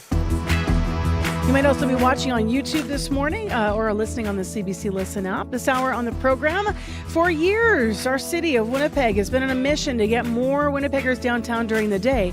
But has nightlife been forgotten as a result? We're going to have that conversation coming up in the next hour. Also, did you talk with someone this weekend? Like really connect and talk? Maybe you came upon a retired social worker sitting in one of the Winnipeg parks out at the Fork. We'll tell you who he is and why he's on a cross-Canada tour. Plus, Jewish people here and supporters of Israel from across Winnipeg gathered yesterday to mark the 2nd anniversary of the October 7th attacks, which is, of course, tomorrow. We'll take you there and hear more about what was said. It's coming up just about 10 to 8 this morning. First, let's go to Heather Wells and find out what's happening in news. Good morning. Good morning. Well, a North Kildonan elementary school is losing its only play structure this week. The River East Transcona School Division says that structure at Springfield Heights School isn't safe. The division says it may take years to raise enough money for a replacement. And some rural Manitoba businesses are worried about federal plans to reduce temporary foreign workers in the country by the end of 2027, at a time when those rural businesses are already struggling to fill jobs. We'll hear about that coming up in our next local news at 7:30. Thank you very much, Heather. Thank you. Okay, let's get into what's happening in the weather forecast. Abby. I'd say crisp, Marcy. That's what it feels we like. We make a turn to fall today, yeah, huh? You just made that turn. Mostly clear outside. Don't let that fool you. you, it's pretty chilly I outside. was digging for mitts this morning. How about you? I was almost grabbing one, Yeah. but I had to I can still, I can still. It's not so bad, but not that bad you yet. might be looking. No, some sunshine will definitely be in the mix today, so it might warm things up as you get into the day. You might see a few clouds by midday. Light northeast breeze will shift to southwest later on, and it's going to keep things pretty fresh. We're going to see highs around 11 degrees today. In other southern regions, we're also seeing temperatures just hover between 0 and 5 degrees from the Pembina Valley region all the way down to the Interlake region. We're seeing chilly, but it's going to be sunny in most of these regions, and highs will be near 12 degrees across board. Southwest breeze also in the forecast. Looking at the path, Flin Flon, Thompson, Churchill. Light rain earlier on, now it's going to clear. We're going to see highs near 6 degrees. Thompson stays cloudy with rain turning to flurries overnight. Thompson cools off to about -7, and it's going to be mostly cloudy in Churchill at this time, warming up to 3 degrees. Overall, cool and mostly clear for all day across board. Crisp and sunny down south, and a few showers and chilly temperatures will linger in the northern part of the province. Right now, Winnipeg, we're looking at clear conditions at 5 degrees after that rain we saw this weekend, Marcy. All right, thanks very much. We are going to update traffic. And so there's a couple things to update. You've heard there was an issue in St. Boniface this morning. Enfield Crescent, as Heather reported, just before 7 is now completely open. So that has resolved. We do have a problem, though, northbound St. James Bridge. That is still closed due to a collision. Cars are turning onto Academy. So we had an early morning call about that. And now online, the Traffic Management Center with the updates. So the St. James Bridge does remain closed. Northbound lanes closed because of that. And no access to the bridge for northbound traffic. So just to reiterate this, all routes are closed at Academy as well. So you're going to be turned around. You're going to be looking for alternative routes. Obviously, this is a big one, the St. James Bridge. And you're going to see the lights. There's also a police car at Academy and Kenniston blocking it off right now. So it'll be pretty obvious if you're making your way to that area that you're going to be turned around and looking for an alternate route. But if you do have an update or if that changes, before we're off the air here, hopefully that's, not going to last the whole morning rush and then everything's okay. But give us a call. The number to call is 788-3093. That's our commuter line.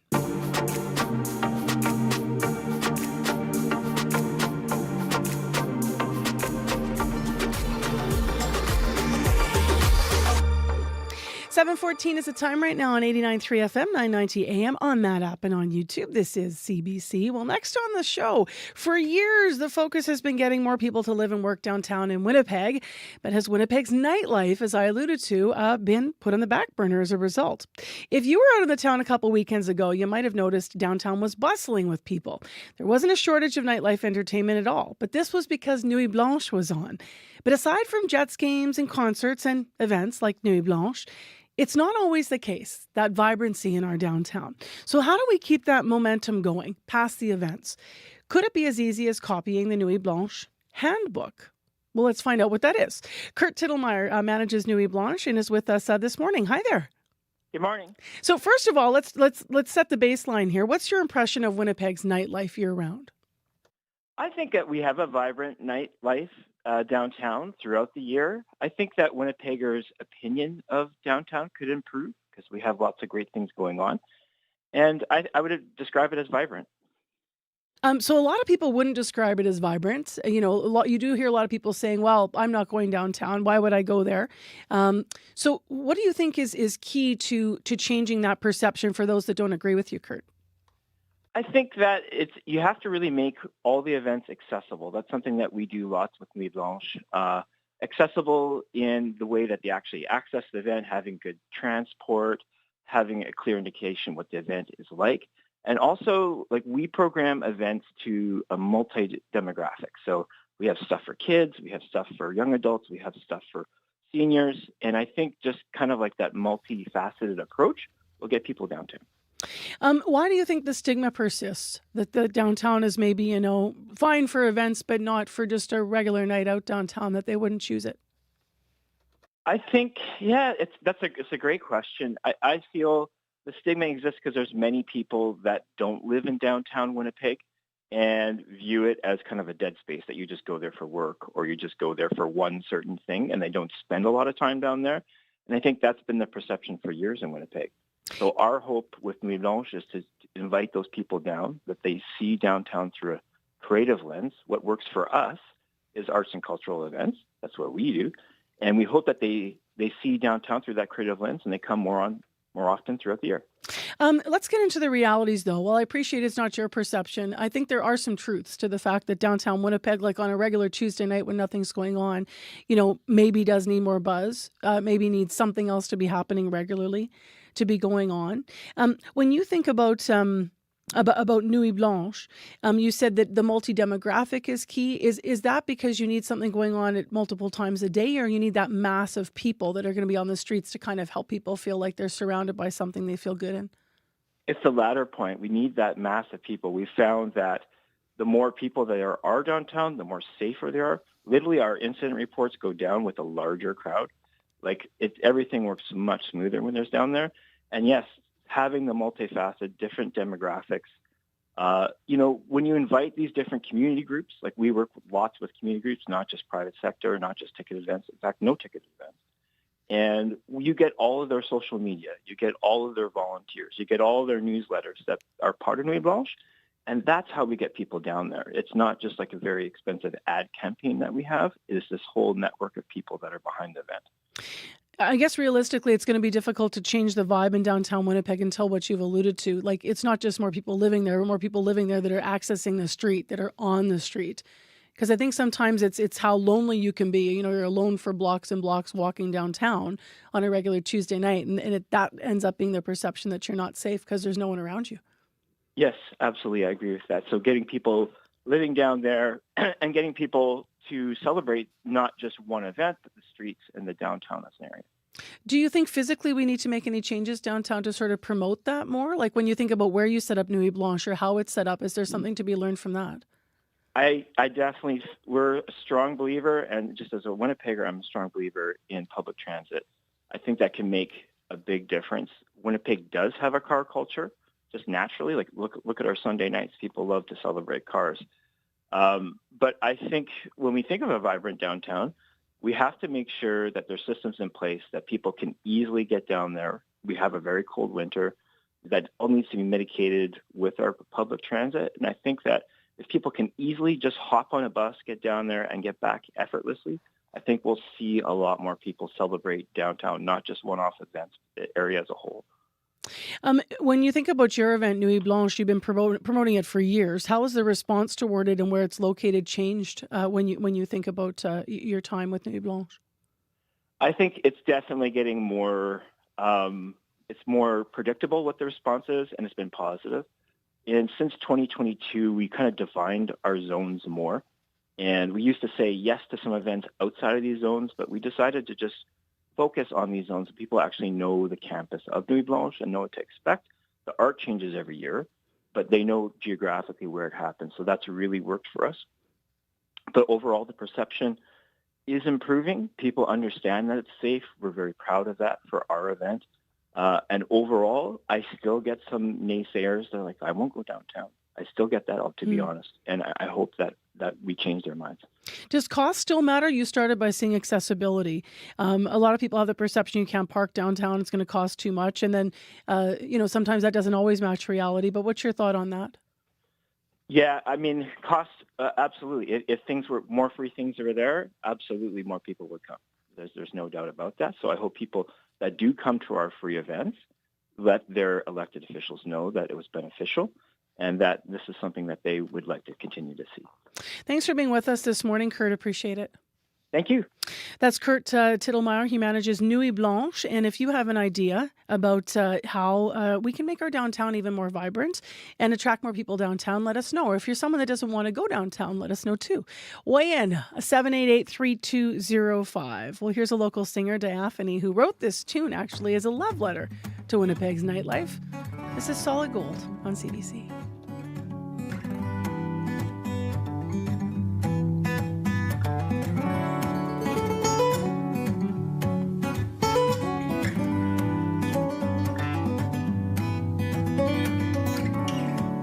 Singles at the Woodbine, dancing in a grapevine, taking boys that are not mine.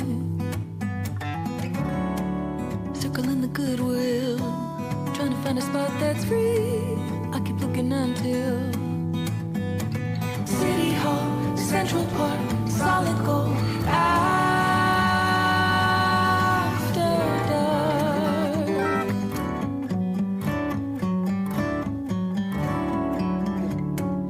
Running every stop sign, trying to make the garbage hill climb. Red wine by the riverside. Cross the bridge when we get there. Maybe climb the fire escape. Anything to get away.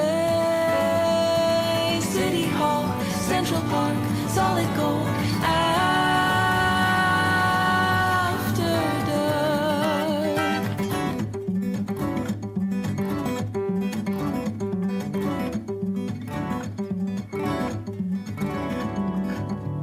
Playing chicken on Sherbrooke. Maybe hit a karaoke bar. We don't have to go too far. Don't you know this is far? No one ever calls a chauffeur, and it all becomes a blur. City Hall, Central Park, solid gold. After dark. City Hall, Central Park, solid gold.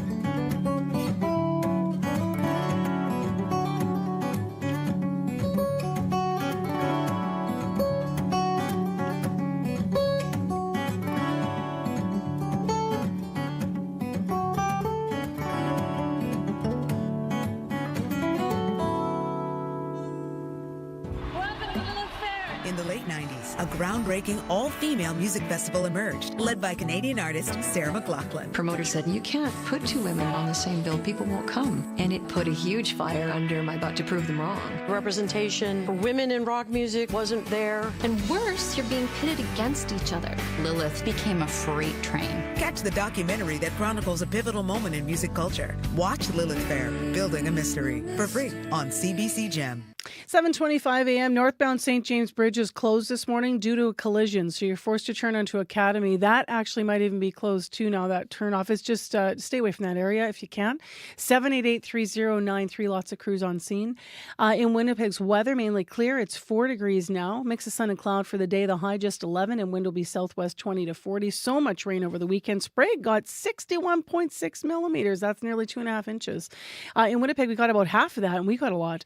So the count of the forks for rainfall was 32.1 millimeters is what we saw in those storms over the weekend. In Winnipeg today, we're not looking for rain, but in Brandon, also looking for sunshine, a high 11, a windy day. But there are showers up in Thompson beginning early this morning. About 5 millimeters of rain expected for you and a high of 4 degrees. It's time for morning sports, and Scott Reguera is with us. Hello. Hey there, Marcy. I spent a lot of my weekend watching ball. I couldn't look away. What a weekend for the Blue Jays. No kidding. One where Toronto won its first 2 playoff games in a decade, Marcy, and one where the Jays scored a combined 23 runs against their fiercest rivals. It's the latest in what's been a season full of pleasant surprises, and the most pleasant might end up being this youngster, Trey Savage. The rookie pitcher was dominant yesterday. He struck out 11 New York batters, didn't allow a single hit over his 5+ innings. With a big lead and wanting to save Savage's arm for another day, manager John Schneider took him out early. I knew I was getting booed when I went out there. You know, I was kind of joking with Gauzy and Max and Beebs, just like, wish me luck, I'm going out there. But he wasn't going to go 120, 130 pitches. Just wanted to kind of let him get recognized. That was special for him to kind of have that moment. Tough to put into words. Kid started in A-ball this year and just did that against that lineup. Yeah, what a journey it's been for Trey Savage. And what a charmed, sun-baked October weekend it was for he and his teammates. Saturday, Alejandro Kirk hit a couple of homers. Dalton Varsho did the same yesterday. Well, Vladdy Guerrero Jr., who's not had the best playoffs in his career previously. He had fence-clearing hits on both days this weekend and looks awesome. Everything's ticking right now for this club, Marcy, which is why I don't trust it. But that's just from all the years of emotional. Knock on the like wood. Don't talk about it too much. Don't get excited. Me too. Okay. I know. Yeah, I know. Even with a 12-0 lead, and Savage comes out, and then New York starts getting run after run, and you're thinking, they couldn't possibly, could they? In any case, tomorrow night in New York, one more win. Jays are off to the AL Championship Series. Whew. All right. Let's keep watching, Canada. Let's go to soccer, an important development for Canada's men's national team. What a moment it is for the 24-year-old born in Montreal. Bombito coolly, calmly rolls it home. That is Moise Bombito, Marcy, scoring a goal during last year's Copa America. It was a star-making performance for the Montreal native, who has become one of Canada's most important players ahead of next year's World Cup. And so the news yesterday that Bombito fractured his tibia while playing for his club, Nice, is devastating both for him and for soccer fans across the country. Shin bone injuries like these often require several months to recover from. The hope will be that Bombito can return for Canada's final international window before the World Cup next March. But just to put this in perspective, Tejon Buchanan fractured his leg in the same place. He was out for 5 months. And then there's the CFL quarterback, the Argos quarterback, Chad Kelly. Same injury. He hasn't been back, and it's been almost a year. So it's really a case-by-case situation. If Bombito is missing from the World Cup, it's a devastating loss because he's the most dynamic, athletic center back Canada has. And they play this high-pressing game of Jesse Marsh's, premised partly on the guys like Bombito getting back quickly. They're fast enough to defend. This is not what Canada wanted to see. Their next window opens up here in the next week against Colombia and against Australia. Obviously, he won't be part of the plans. All right, let's finish with hockey. The Jets are making their final cuts today. They are. They have to have their 23-man roster finalized by 4 this afternoon. To be compliant, they placed, among others, Ville Heinola on waivers yesterday. Bit of an eyebrow raiser, considering his pedigree. He was a first-round draft pick back in 2019. Heinola's been on the bubble in Winnipeg since then. He's not the most sizable of rear guards, but he's smart, he's skilled, and I think he's likely destined to play for another NHL team that will take a chance on him on waivers, but we'll see. In the meantime, we can add Cole Perfetti's name to the list of wounded in training camp. The young forward got tangled up with a flame near the end of the second period over the weekend, suffered an ankle injury. He is out week to week, so he'll be replaced on that second line with Gustav Nyquist and with Jonathan Taves by Nikita Chibrikov. So we're getting ready for Thursday night at home to the Dallas Stars, but they're limping into the season the way things are going right now, the Jets. All right, thanks a lot, Scott. You betcha. In traffic, northbound St. James Bridge closed due to a collision. Find another way. Coming up on the show, in the next half hour of the show, a retired social worker is making his way across the country. He's calling it a listening tour. He stopped in Winnipeg. We'll hear what he heard. So stay tuned. That's coming up in a special story. Really one that'll warm your heart, I bet. That's right after your CBC Winnipeg News. This is CBC News. Good morning. I'm Heather Wells in Winnipeg. At 7:30, it is 3 degrees, the chill after the weekend rain. We will see sun, though, today. A mix of sun and clouds. Bit of a southwest breeze. Today's high is 11. Some rural Manitoba businesses are worried about federal plans to reduce temporary foreign workers in the country by the end of 2027. The Prime Minister made that announcement last month. Courtney Matienzo at Mazer Groups in Brandon says their business partially relies on those workers. Mazer Groups is a group of agricultural machinery dealerships, and she worries changes to the program and other immigration paths could make it hard to find heavy-duty service technicians. Being guaranteed that our position, specifically the heavy-duty or ag service technicians, wouldn't be an issue for the program, just because right now we do have, candidates waiting in the pipeline. For now, Matienzo is studying immigration and citizenship law at Queen's University. She says that will allow her to be more nimble when it comes to recruiting international skilled workers. A Winnipeg business owner fears people have abandoned online shopping during the Canada Post strike. Curtis Howson at First Row Collectibles says online orders have dwindled and he stands to lose thousands every month the labor action continues. Howson says the strike is also taking a chunk out of orders that go to Manitoba communities outside of Winnipeg. I think people have really given up on buying online through us anyway. I think like the general customer believes that Canada Post is the only way that we can ship, but that's not the, we use other places like UPS and Peer Later. Canada Post presented a new offer to workers on Friday, but the Union for the Workers says it is a major step backwards. Well, crowds turned out yesterday to mark the second anniversary of the October 7th attacks on Israel. The Jewish Federation of Winnipeg organized a march for Israel, a walk through the community starting at the Asper Jewish Community Campus.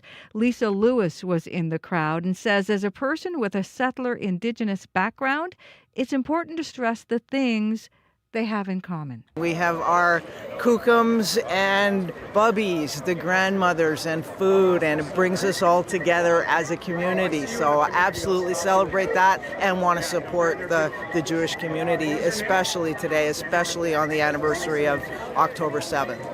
Lewis says just as Indigenous peoples are working for self-determination in their homeland of Turtle Island, the Jewish community wants the same in their homeland of Israel. Indirect talks are getting underway today in Cairo between Israel and Hamas. U.S. officials are also involved with the Trump administration's 20-point peace plan on the table. The key issue for Israelis is the release of the remaining hostages. For others in the region, it's a guarantee Israel won't restart the war in the weeks that follow a peace deal. Hossam Zaki is with the Arab League. It's tricky, it's sensitive, but it can be worked out. And once it is worked out, it has the potential of opening the way for the other stages of the plan. Those other stages involve a specific date on when Israeli troops will leave Gaza and details on the complete disarming of Hamas. You can hear the latest national and international news coming up on World Report at 8. A North Kildonan elementary school is losing its only play structure this week. The River East Transcona School Division says the structure at Springfield Heights School isn't safe. The division says it may take years to raise enough money for a replacement. Portia Monkman's son goes to kindergarten at Springfield Heights. Her family raised concerns about the state of the play structure at the start of the school year. Metal grates where kids walk, they're all rusty, they're sunken in. There was a big plywood board at the very top where a slide, I guess, used to be. The slides that are coming off that are still used are broken. The school division says parent advisory councils are typically in charge of funding play structures. It says the council is in talks with the school to consider replacement options. An early morning fire at a vacant St. Boniface building closed Enfield Crescent for a few hours this morning. That fire started around 1. Enfield reopened about half an hour ago. A firefighter tells CBC no one was hurt. 2 inmates at Stony Mountain Institution have been charged with murder in the death of a third inmate. It happened last Wednesday. Stonewall RCMP were called to the federal prison north of Winnipeg around 10 that night after an inmate had been stabbed. He died at the scene. The victim's name has not been released. The winners of this year's Nobel Prize in Medicine have been announced. The Nobel Assembly at Karolinska Institutet has today decided to award the Nobel Prize in Physiology or Medicine jointly to Mary Branco, Fred Ramsdell, and Shimon Sakaguchi for their discoveries concerning peripheral immune tolerance. The 3 scientists are being honored for their study of T cells. The Nobel Committee says it has led to advancements in the treatment of cancer and autoimmune diseases. This year's Nobel announcements will continue all this week. Tomorrow, it's the prize for chemistry. You can find the latest news updated throughout the day. All you have to do is head to cbc.ca/Manitoba. All right, thanks, Heather. Thank you. Well, with a brief look at our Monday morning, October 6th, chillier forecast, Abby Adiemi is in with a look at the regions. Hi, Abby. Hi, Marcy. 4 degrees in Winnipeg at this time. Expecting a mix of sun and clouds, warming to 11. We drop to -2 overnight. Similar conditions we're seeing in the Pembina Valley region, warming to 12 degrees. Currently 3 degrees there.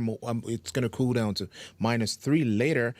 Brandon is also going to cool down to -3 overnight. Currently we are seeing -1 there. You warm up to 11 degrees. Dauphin is at 2 degrees, warming up to 11 degrees. Gimli is seeing 3 degrees at this time with some foggy conditions clearing. You'll climb to 12 degrees later. In the Power Flin, we're seeing 3 degrees there, warming to 6. Thompson is at -1. We will see 4 degrees there. Some rain in the forecast, cooling to -7 later. Well, we see 0 in Churchill, a mix of sun and clouds in the forecast, and we'll see highs around 3 degrees today. Marcy, Winnipeg right now, we are at 4, warming up to 11. All right, thanks, Abby. Thank you.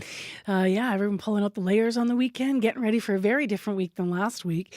Let's dip into our traffic. We have had a number of things kind of come and go and change. What's up now, Corey? Yes, so the biggest issue all morning has been northbound St. James Bridge, completely closed. You can't go northbound. Your only option is to turn onto Academy. And if you're thinking Wellington, maybe, that is not an option. I actually got a call from Jason, who's on his bike, and he said, yeah, Wellington, eastbound, westbound right there, turning off of there, you can't turn there. So just Academy, that's your only bet to get where you need to go if you're kind of stuck in that area. You may want to avoid that area altogether. There was a collision on the St. James Bridge, and that's what has that blocked. Other than that, though, things elsewhere seem to have been running fairly smoothly. I haven't heard of any other major issues out there. But if you have an update on that or anything else you're seeing out there, give me a call on the CBC commuter line. That number, 204-788-3093. All right, thank you, Corey Funk. Thank you. 22 minutes to 8 o'clock. You're listening to CBC. I'm Marcy Marcusa, 89.3 FM, 990 AM on that app on YouTube where you might be watching this morning. Welcome. Well, next on the show, did you talk with someone this weekend? I mean, really sit down, lean in and talk. Maybe you came upon a retired social worker at the Forks in Winnipeg this weekend and had a good chat with him. Next on the show, Trevor Deneen, co-host of the CBC National show Now or Never on CBC Radio, met up with this man to find out who he is and why he's on a cross-Canada tour. Every day I do that, 2 chairs, 1 table, and a sign. I just look for a stream of folks and wait. Yeah. I've just arrived at a park in Winnipeg, where sitting on a lawn chair next to a fold-out table is Paul Jenkinson, a 71-year-old retired social worker. Now, I used to put the chair on either side of the table, but I did a lot of work with teenagers, and I realized that my best therapy was done in the car side by side. And so I set the chairs turning in a little to each other. And then I make sure my sign is able to be seen by everybody, but that it's not intrusive. Paul left his home in Nova Scotia, ended his lease, and jumped in his car to do this. Wow. Yeah, and since May, he's been popping up in cities all across the country with his homemade sign with one goal in mind. I'm going to ask you what everyone who walks past you is probably thinking. What the heck is this? Yeah, they do wonder, and they wonder, is there a hook to it? Is there a religious hook? Is there some money involved or something? But there isn't. It's a very simple offering. If you feel alone or if you feel like you'd like to talk to somebody, then I'm available. And you'll see on the sign, you're not alone. I will listen. It's a promise, and I keep that promise. So we're sitting here right now. We got the 2 chairs out. It's a beautiful day outside. What is the next step? Do you just sit and wait? Do you kind of reel people in? Do you just let them come to you? Well, you can't be a carny, right? I don't mean the Prime Minister. I mean the carnival worker. Yeah, so you can't be intruding into people's lives. So I just sit with my hands folded, and people will come. Hello, my name is Paul, and your name, sir? Pritam Singh Sindar. Preeta? Pritam. Preetam. Yeah. Okay. Yes. Do you have something that's happening in your life that you're celebrating, that is difficult? Actually, I'm from India. Yes. And first I done my job for a few years. Yes. Then resigned. Okay. Then When you saw this sign, "You were not alone, I will listen," what made you want to come over and talk? I know the English, but my pronunciation, slang is not compatible with these pupils. So we find very little people to talk. It is feeling is a loneliness. So when you saw that, "I will listen," you're like, finally someone who will just sit and listen. Yes, it is a very good thing. Okay, thank you for sharing that. Interesting, on the top of the sign that says "You're not alone," I wasn't going to do that. My granddaughter, who lost her mom died on Mother's Day. That's my daughter. And she lived with us for the next 8.5 years. And I said, "I'm thinking of doing this journey. Here's what I'm going to do. I will listen." "No," she says, "Opa, you have to tell them you're not alone." Why do you think that meant so much for her to say that? Well, I think she knows from her own experience that to have been left alone in the world as an orphan would have been a horrible thing. So she knows the benefit of people that rally to you, and that rally to you without judgment. I've never seen anything like this that just has an invitation for a human talk, and I think we just need that so much. We have needed it for forever, but especially during this time, and I just went, that is so heart brilliant and so simple yet so impactful, and so that's what made me stop. I really am touched by the mission that he has. Yeah. This is really, really cool. My friend is talking to him right now. How do you feel after standing up from that chair? I feel really delighted. I feel very inspired, and I feel grateful. And so it was so simple, and it set me up for the day. Maybe that'll set you up for this Monday. That's a piece of a really lovely story with Trevor Deneen, the co-host of the CBC national show Now or Never, in conversation with 71-year-old retired social worker Paul Jenkinson. His You Are Not Alone initiative has been making its way across the country. As you heard, he was in Winnipeg. That was Trevor's conversation with him at a local park. You might have also spotted him at the Forks. He's also been in Morden, Winkler, and Altona with hundreds of conversations. If you want to hear the full story, you can check out online at cbc.ca/radio/Now or Never. It's Canada's most prestigious competition for new short fiction. The 2026 CBC Short Story Prize is on. Send in your best original unpublished short fiction. Up for grabs, cash prizes from the Canada Council for the Arts, a 2-week writing residency at the Banff Centre for Arts and Creativity, and your work published on CBC Books. Contest closes November 1st. For rules and more, go to cbcbooks.ca. 7:45 a.m. is the time right now, Monday morning, and you may know that CBC Manitoba just got back from our Communities in Focus trip to Opaskwayak Cree Nation. We were there last week, Corey and I, with a live show, but also we had reporters and producers in the community to meet people and hear their stories. That's what Communities in Focus is all about, kind of building on what we just heard in the last story, just sitting, listening and learning. Sierra Sanders, who's part of our team here at CBC and Current Affairs, was one of those producers on the larger, longer trip. She visited Gordon Laughlin Memorial Centre as part of her travels in OCN. And it is more than just their hockey arena. It's also a place where the community gathers together. And she was there for a ribbon skirt making workshop. This one in particular was in honor of a Truth and Reconciliation Day last week. So the tables were covered in orange fabric and multiple colors of ribbons. And there were sewing machines available to use. But she had a chance to be there, and she spoke with some of the participants about what it meant and about building community, including instructor Charlene Spence, or as she's known, Eagle Woman, keeper of the little people. I was given that name when I was 13, and they said that I could be a medicine woman or guide our knowledge through the use of our hands. So this is me helping.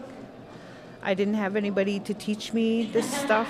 My grandparents had all the knowledge of sewing, and it just comes natural for me to make something and do something. And just helping my community is something that's close to my heart. We should all give back and just mentor somebody because everybody needs somebody, and I'm doing my part. My name is Taylor McPherson. I lived in Ocean my whole life. And you're making this ribbon skirt for yourself? Yeah, my first ribbon skirt actually. Really, and how does it feel like making your first ribbon skirt right here? I'm very excited because it's for a good cause, for truth and reconciliation. I like the orange ribbon, not that it only symbolizes truth and reconciliation. It symbolizes my son's orange leukemia cancer ribbon. He is also 4 years cancer-free, so it's a very special meaning. I want orange as well. What does Orange Shirt Day mean to you? Just for all the past residential school survivors and all the children that didn't make it home as well, and just to have it symbolizing on September 30th for all the ones that didn't make it home and also the cancer residential survivors. My name is Wanda McCorster. I was originally from Peguis, Manitoba, or First Nation I should say, and my mom was from here, OCN, and we moved here. I moved here in 1978, and it's been home since. How are you feeling as you continue on your first ribbon skirt that you've made? I feel good about it. It's a little stressful, but I love ribbon skirts. When I grew up, we didn't have a lot of our culture because my mom and dad did go to residential school. In the community I was from, there wasn't a lot of indigeneity.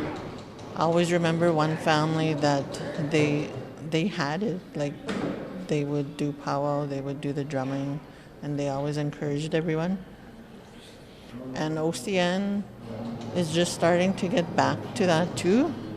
So there's a lot of us, like my age group, that we're new to all of this. What does it mean to you now to be able to kind of connect with your culture in that way and see yourself sitting here making your own now?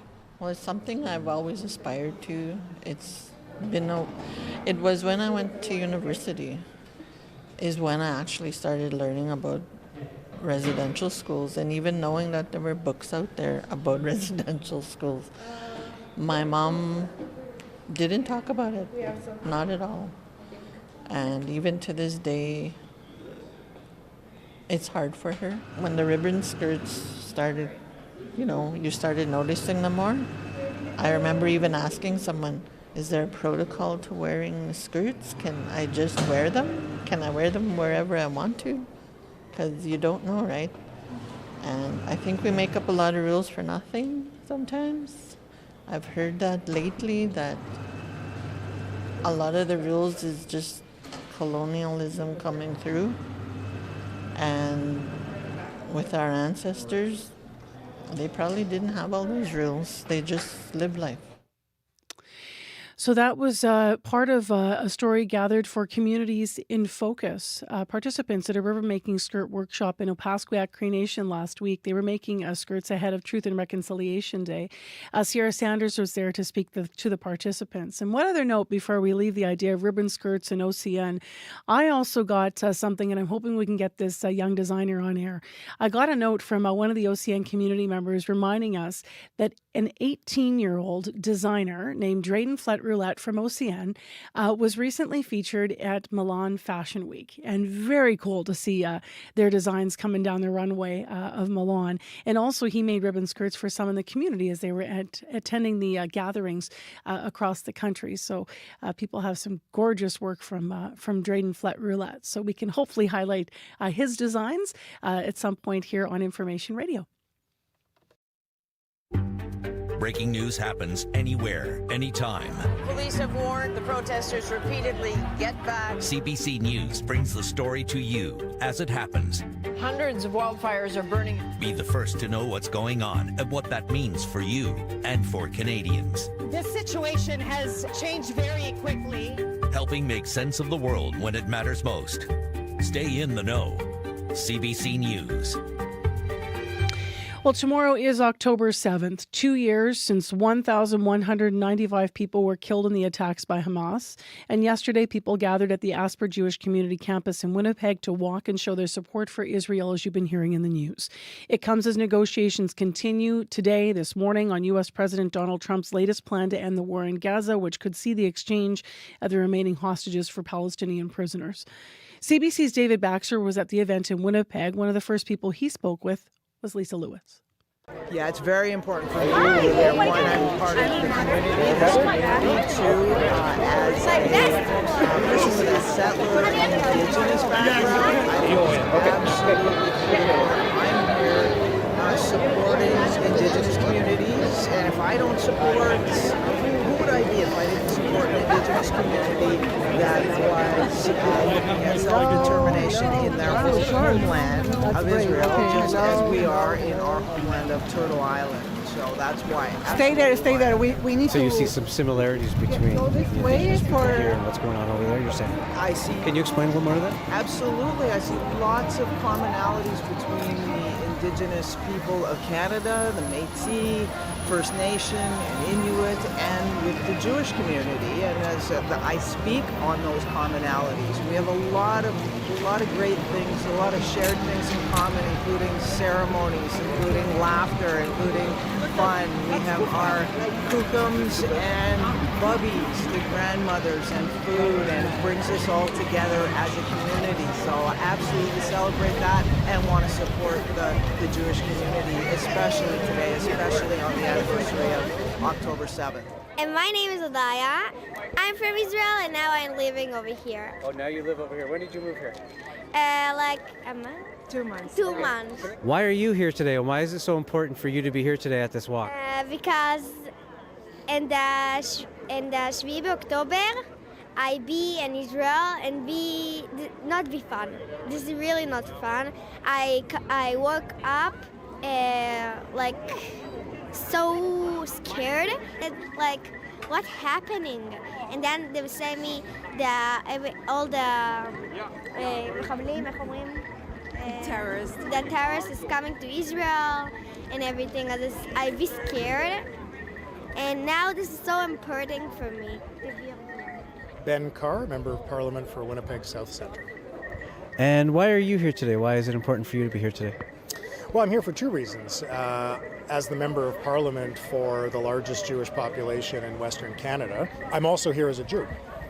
So in addition to my professional capacity as a representative for the area, I'm a Jewish Canadian, and it's important for me to be here in that personal capacity amongst members of my community. In terms of the peace bill that's now been introduced, I know that's one come out. Have you seen it? Are you optimistic that maybe there can be some progress now that this peace deal has been brought up?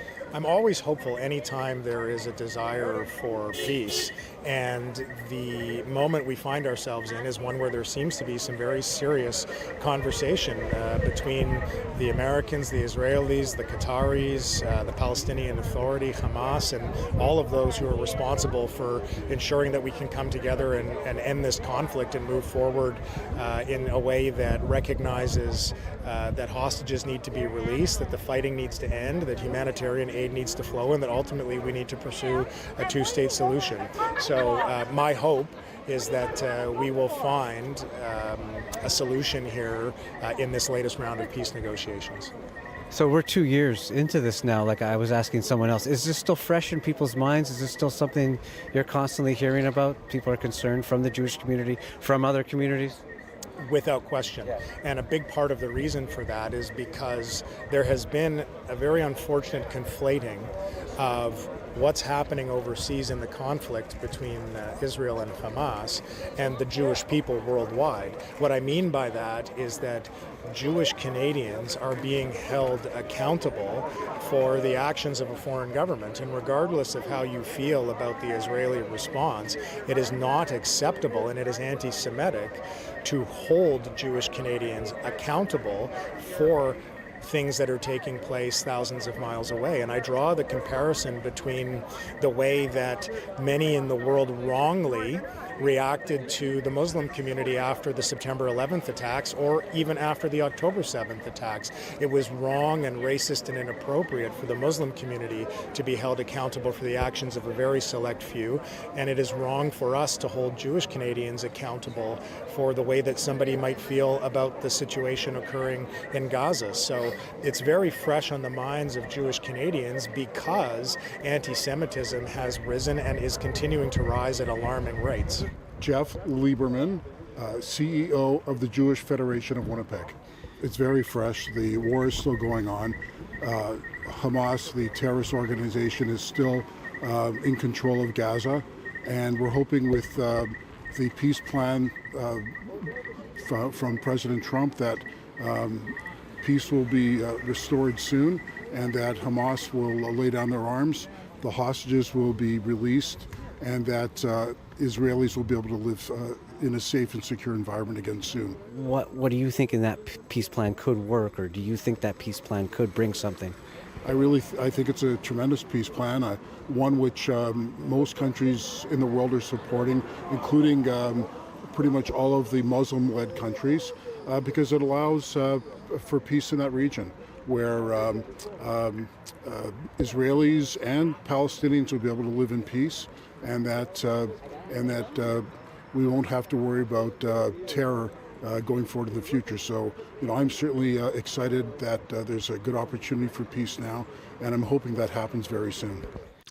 Jeff Lieberman, CEO of the Jewish Federation of Winnipeg, in conversation there with CBC's David Baxter, also others in conversation with David, as yesterday people were gathering in Winnipeg at the Asper Jewish Community Campus to walk and show their support for Israel. Tomorrow, of course, the 2-year anniversary of October 7th. And speaking of that peace deal, we're going to hear more about where that's at right now in a few minutes from now on World Report. So it's 3 minutes to 8 right now. But first, we have local news to get caught up on. Heather Wells joins us again live from our news center with headlines. Good morning. Well, some rural Manitoba businesses are worried about federal plans to reduce temporary foreign workers in this country by the end of 2027. The Prime Minister made that announcement last month. Courtney Matienzo at Major Groups in Brandon says their business partially relies on these workers. She says changes to the programs and other immigration paths could make it hard to find heavy-duty service technicians. A North Kildonan Elementary School is losing its only play structure this week. The River East Transcona School Division says that structure at Silver Heights, Springfield Heights School is not safe. The division says it may take 2 years to raise enough money for a replacement. We'll hear from parents in our next local news coming up at 8:30. Thanks, Heather. Thanks. St. James Bridge is closed northbound. You're going to have to turn off at Academy, or avoid the area. 788-3093. Weather-wise, it's mainly clear. It's 4 degrees in Winnipeg. We're back to seasonal norms at a high of 11 today and a mix of sun and cloud. If you need us on your morning commute, 788-3093. Coming up on CBC after 8, a city councillor who is concerned about safety and fire hazards wants fireworks regulations to be reviewed. One resident says it's about time this issue was raised. We're going to talk to them. Also after 8, she went 39 hours straight without sleep, trudging through rain to pull off her first 100-mile trail run this weekend out near Headingley. Not bad at the age of 77. She's going to join us after 8 with her story of achievement. Stay with us. World Report is next at 8.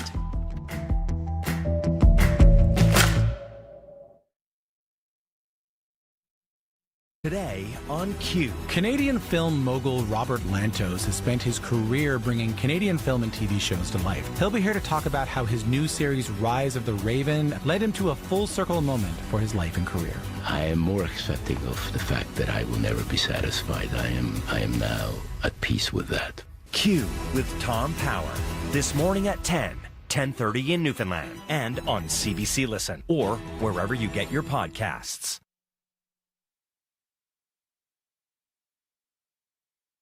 From reporters across the country, straight to your mobile device. Customize your experience with news from your region. CBC News has got you covered. Connect to the world. Download the free CBC News app or visit cbcnews.ca. This is World Report. Good morning. I'm Marcia Young. It is a critical day for peace talks in the Middle East. Israel and Hamas are expected to begin indirect negotiations in Cairo today. U.S. officials will also be there as they discuss Donald Trump's 20-point peace plan. It has been nearly 2 years since the Hamas attack on Israel, and many feel that these talks are the closest the two sides have come to reaching a deal. The CBC's Crystal Gomansing has more from Jerusalem. Trump is looking on a Nobel Prize. Netanyahu is looking on his legacy. There's a lot on the line politically, says Navta Strackler. The former strategic advisor to Israeli Prime Minister Benjamin Netanyahu says the success of these peace talks hinge on the immediate release of the 48 hostages, 20 of whom are believed to still be alive. Because the day after that they will be released, again, his maneuver, the coalition one, will be easier to go further to the next steps. Netanyahu needs his far-right coalition members if he wants to remain in power.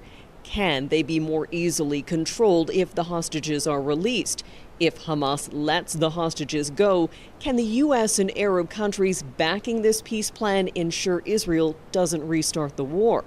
Hassam Zaki is the Assistant Secretary General of the Arab League. It's tricky, it's sensitive, but it can be worked out. And once it is worked out, it has the potential of opening the way for the other stages of the plan. Critical points remain on the table today, including the disarming of Hamas and when Israeli troops would leave Gaza. U.S. President Donald Trump is telling teams in Cairo to move fast. Crystal Gomansing, CBC News, Jerusalem. Alberta teachers are walking off the job today. They are striking at public schools, separate schools, and francophone schools. That means no class for more than 700,000 students. Sam Sampson has the story. Fair deal now! Fair deal now! More than 15,000 people packed onto the Alberta Legislature grounds Sunday, all to show support for striking teachers. The province's latest contract offer included a 12% wage increase over 4 years and hiring 3,000 more teachers. The majority of the Alberta Teachers Association's 51,000 members voted against the offer, leading to Alberta's first province-wide teacher strike. Jason Schilling is union president. Teachers are resolved. They're committed to making sure that they can make their classrooms better because they've had enough of watching kids fall through the cracks. Alberta's finance minister has said his government offered what was asked and questioned whether the union actually knew what its members were seeking. The union says teachers want more money, a cap on classroom sizes, and more resources for kids with complex needs.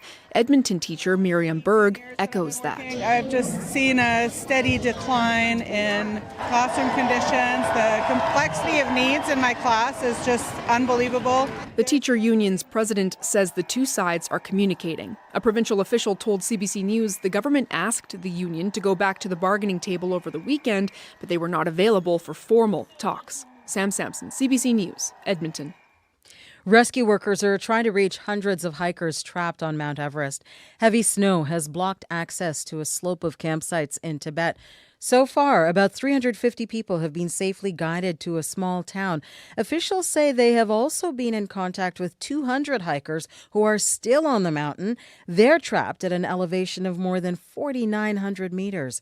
Hundreds of rescuers and local villagers are working to clear snow that's blocked access to the area. France's new prime minister has resigned. Sébastien Lecornu spent less than a month on the job. He just appointed his new cabinet yesterday, but he was already receiving threats from both the opposition and allies to topple his government. Les conditions n'étaient plus remplies pour que je puisse exercer ces fonctions Lecornu says the conditions were no longer in place for him to continue as prime minister. His resignation marks a deepening of France's political crisis. No group holds a majority. Gisèle Pellicot is returning to French court to face one of her attackers. He is the only man who is appealing the verdict in last year's mass rape trial. 51 men were convicted of sexually assaulting Pellicot in her home, where she was drugged by her then-husband. The men were sentenced to terms ranging from 3 years, partially suspended, to 20 years in prison. The trial made 72-year-old Gisèle Pellicot a feminist icon. A federal judge has blocked attempts by U.S. President Donald Trump to send the National Guard to Portland. That now includes any out-of-state troops. That same judge had already blocked Trump's efforts to mobilize Oregon's National Guard. Trump has been calling Portland war-ravaged because of ongoing immigration protests.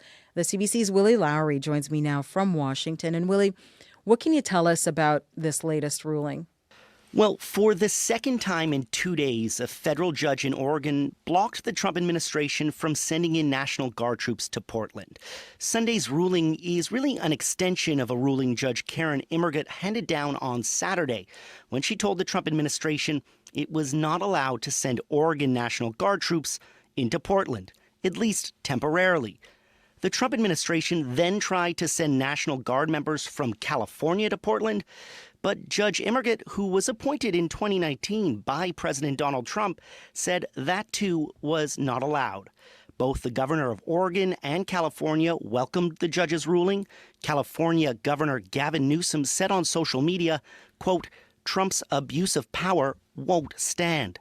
Susan Bonamici, a representative from Oregon, said the state doesn't need the federal government's help in addressing protests against ICE operations. We have law enforcement for that purpose. And I've also said before, as someone who was in Washington, D.C. On January 6th, that was the one time when the president should have sent troops in because there was an insurrection. There is no reason for military to be in Portland or any U.S. city right now. So what's the White House saying? Well, the White House is livid. Deputy Chief of Staff Stephen Miller calling the ruling egregious. On social media, the longtime Trump aide said it was the latest example of unceasing efforts to nullify the 2024 election by fiat. He went on to say, remember, all of this is about preventing the removal of illegal alien trespassers from the United States at any cost. The judge's temporary restraining order lasts until October 19th. Meanwhile, the administration is sending Texas National Guard members to Chicago. Thank you, Willie. My pleasure. The CBC's Willie Lowry in Washington. Prime Minister Mark Carney is hoping to secure some tariff relief for Canada tomorrow. U.S. President Donald Trump has invited him to the White House, and Carney is under renewed pressure from the Conservatives to reach a deal. In an open letter, the party says Carney needs to follow through on his campaign promise and negotiate a trade win for Canada. Let's go to Janice McGregor in our Parliamentary Bureau. And Janice, what is at stake for Carney on this trip? Marcia, any encounter with Donald Trump is a high-wire act, but here's the political dilemma for Carney right now. On the one hand, expectations are being carefully managed. Don't expect a big breakthrough. It's a working meeting, no ceremonial events. But the very fact that a meeting was deemed worth organizing right now would typically suggest some momentum. In conventional trade talks, officials work out the broad strokes of agreement, then they bring in the leaders to close the deal, shake hands. In the Trump administration, though, things don't work conventionally. It's unclear whether any of his officials are ever speaking for him. He contradicts them, changes his own mind all the time. And because things are so centralized, it's the prime minister himself who has to negotiate with the president himself. And that means it's actually a problem if too much time goes by without face-to-face conversation, let alone tangible progress for Canada's economy. And the official opposition is starting to amplify the voices of anxious Canadians impatient with the lack of progress on sectoral tariffs in particular, damage building on the resource manufacturing sectors affected in particular by the steel tariffs, as well as the recent amplification of the lumber tariffs. Canada wants to have those settled before the more general review of the North American trade deal gears up. And consider, too, the reputational damage for Carney himself if he can't, in the end, not only constrain and mitigate Trump, but notch an actual win after selling himself as the best guy to fix things. If there's disagreement tomorrow, and there have been clouds on the horizon lately, if Trump snaps back to bullying Canada to deflect from, well, any number of domestic and geopolitical issues that are dogging the president right now, it's possible that it could have been better not to have met at all. All right. Thank you, Janice. You're welcome. The CBC's Janice McGregor in Ottawa. That is the latest national and international news from World Report. News anytime, cbcnews.ca. I'm Marcia Young.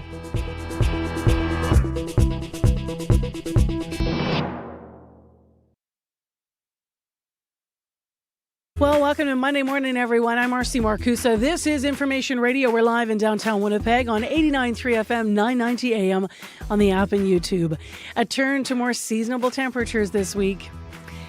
Probably those shorts are going to be put away. Right now in Winnipeg, it's 4 degrees. Well, this half hour on the show, she went 39 straight hours without sleep. She trudged through the rain. She pulled off her first 100-mile trail run this weekend near Headingley.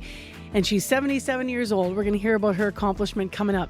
Also, a city councillor who is concerned about safety and fire hazards wants fireworks regulations to be reviewed. One resident says it's about time this issue was raised, and we'll hear why that's a concern of hers as well. Stay tuned. This is Information Radio on CBC 89.3 FM, 990 AM, and as mentioned on the app and YouTube. Headlines in a moment.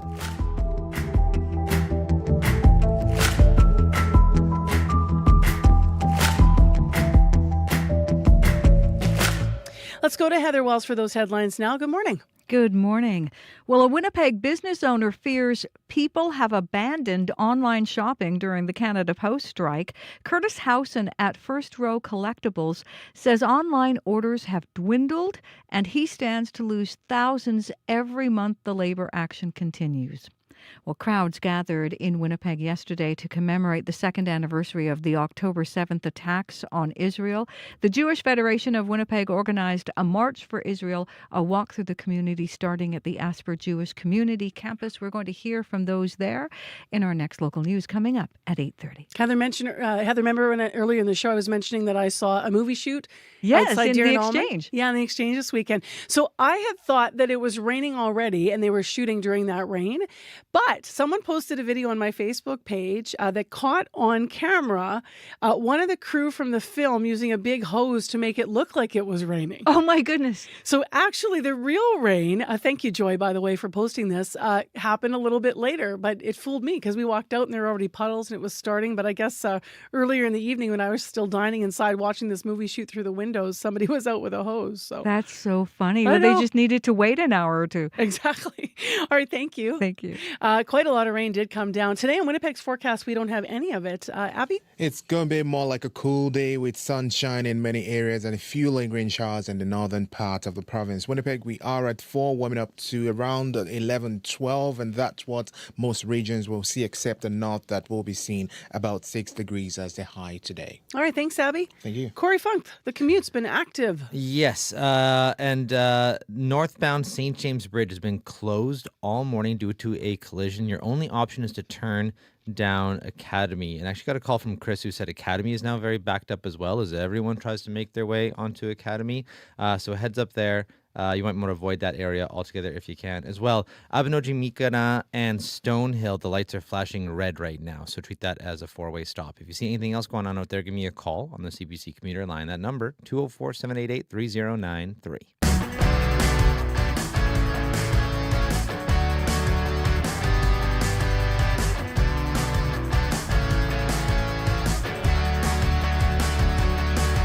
Well, as I mentioned, Waverley West Councillor Janice Lukes wants Winnipeg to study how other cities have regulated firework use. She's concerned about the safety and fire hazards that can be caused by fireworks. She had a full conversation about this with CBC host Faith Fundal on Up to Speed last week. Fireworks can cause fires, basically. They can cause fires. And I'm very concerned about the safety. I've got big safety concerns related to adhering to the rules of blasting off fireworks. And people haven't taken out permits. They occur in very small backyards. And that's concerning. We have many, many, many cultural celebrations. We have many national holidays. And quite often fireworks are used. And it's a combination of safety. It's a combination of disturbing neighborhoods. I don't know where we should end up, but I'm kind of hoping we might move to more of these events, these big firework events, versus blasting them off in our own backyard. Well, that's something you're not supposed to do anyway. So the regulations actually state, by the way, Waverly West Councillor Janice Lukes there, the regulations state in Winnipeg, those who want to set off fireworks have to get a permit. It is free to get, but you have to get a permit. And you have to set them off in a space with no less than 30.5 meter clearance from any buildings or trees. That's about 100 feet.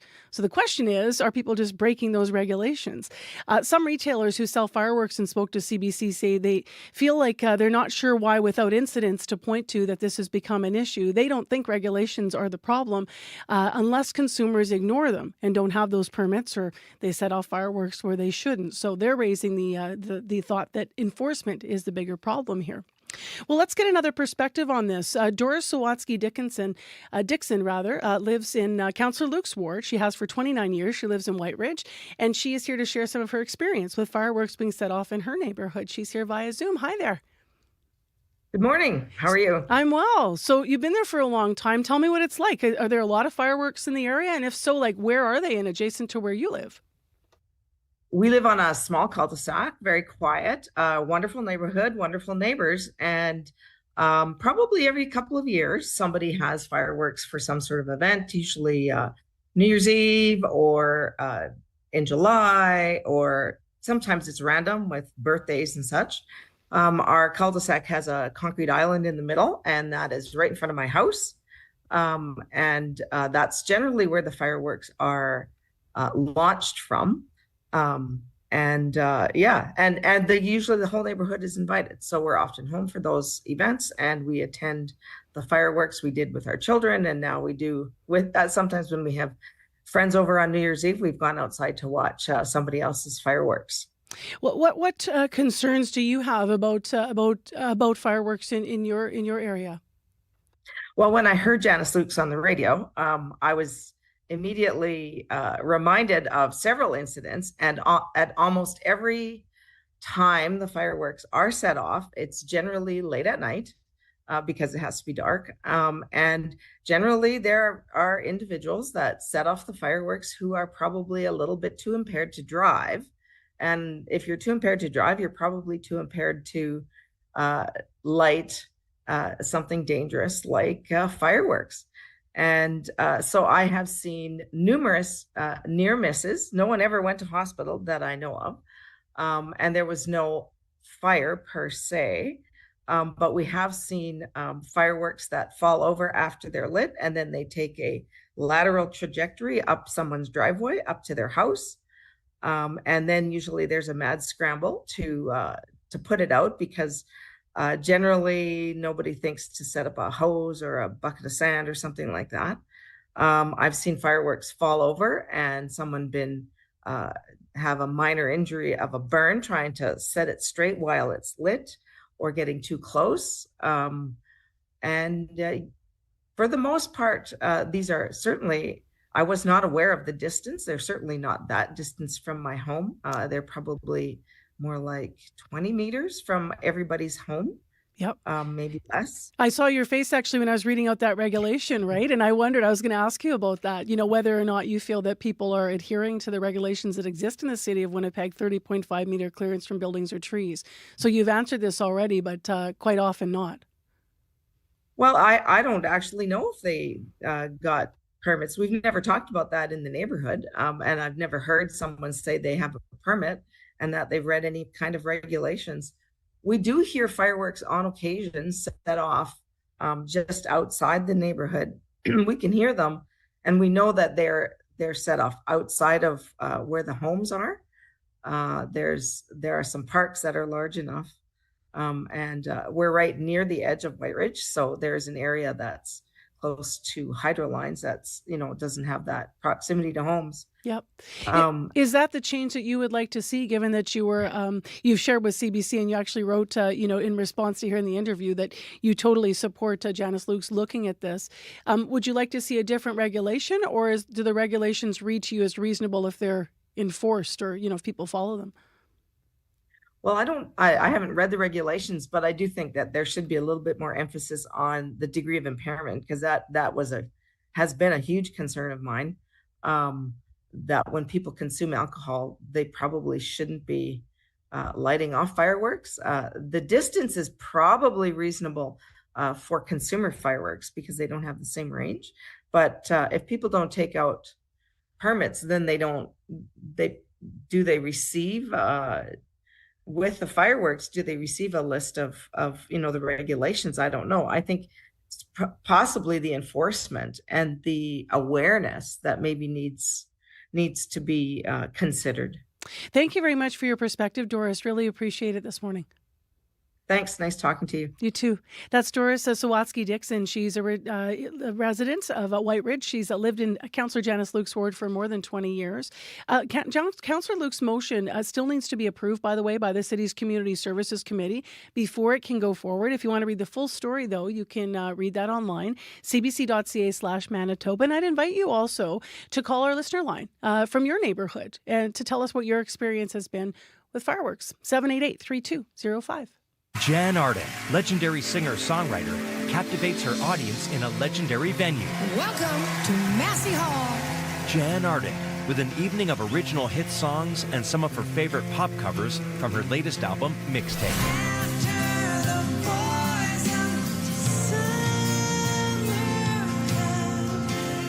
Jan Arden, CBC Live at Massey Hall. Watch free on CBC Gem. Thank you. It is 8:21. It's Monday morning, 4 degrees in Winnipeg, -1 in Brandon, -1 in Thompson. I'm thinking about all those plants I should have covered or brought in last night. We'll see how they did overnight as we turn to more seasonal conditions. By the way, for the week, we're going to look like, pretty seasonal. Not terrible weather, though. A high of 11 today with partly cloudy sky. Tomorrow will be at around 10 degrees. Wednesday's nice and sunny and 16 by Thursday if the forecast holds. Thursday, Friday are both sunny and around 17, 18 degrees. By next weekend, we could be back up to 22, so it's not going to be terrible or freezing despite this morning's chilly condition. And of course, compared to last week, it's a big change, but it is more seasonable for this October time of year. Well, next on the show, Anita Bedard set a big goal for herself this weekend, run 100 miles in under 48 hours. It's a big goal for anyone, but she's also 77 years old, so it's extra impressive. This was part of the Beaudry Fall Classic that was happening over the weekend. This is challenges runners to see how many 5-kilometer loops of Beaudry Provincial Park, that's near Headingley, they can do over the course of the weekend. So not only did she pull this off, she did it in 39 hours, despite raining conditions and despite, a lack of sleep. She is with us this morning. Good morning. Congrats. Good morning. Thank you. How's your body feeling this morning? Broken. Very broken. Why did you want to do this? This was your first 100-miler. I knew you would ask that question and that there was no answer because why would anyone want to do that? It's just always been a goal of mine. I started running when I was 53 and had done multiple marathons, ultra marathons, triathlon. And I don't know, it's just the pinnacle of running, I guess, is to get that belt buckle. Yeah. So that was it. How incredible. Just so people understand what 100 miles is, 160 kilometers. That's over 4 back-to-back marathons. What I'm intrigued about is you just said you started running at 53. Yes. I had never been an athlete. That's incredible. So when you first took your first running steps, how challenging was it compared to what it is today for you? Very challenging. I started by running, well, initially, what made me decide to start running is I had put weight on with menopause, and I thought, well, I have to do something. I've got to get out and catch this. So I started walking with my sister early morning before work and found that walking, I couldn't keep up. She was a very fast walker, and so there I am trying to keep up with her, and I just decided, well, I might as well start running. It's easier.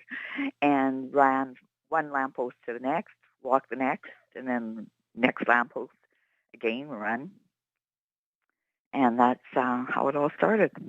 I love that. I also find that really motivating as a woman who is really just somewhere on the line of menopause, Anita, Yes. That's incredible at 53. This weekend, I mean, what a feat. You had to run pretty much through 2 straight nights. What was that like? Did you hit any low points? It wasn't so much that, the lack of sleep. It was Saturday. I did really well Friday.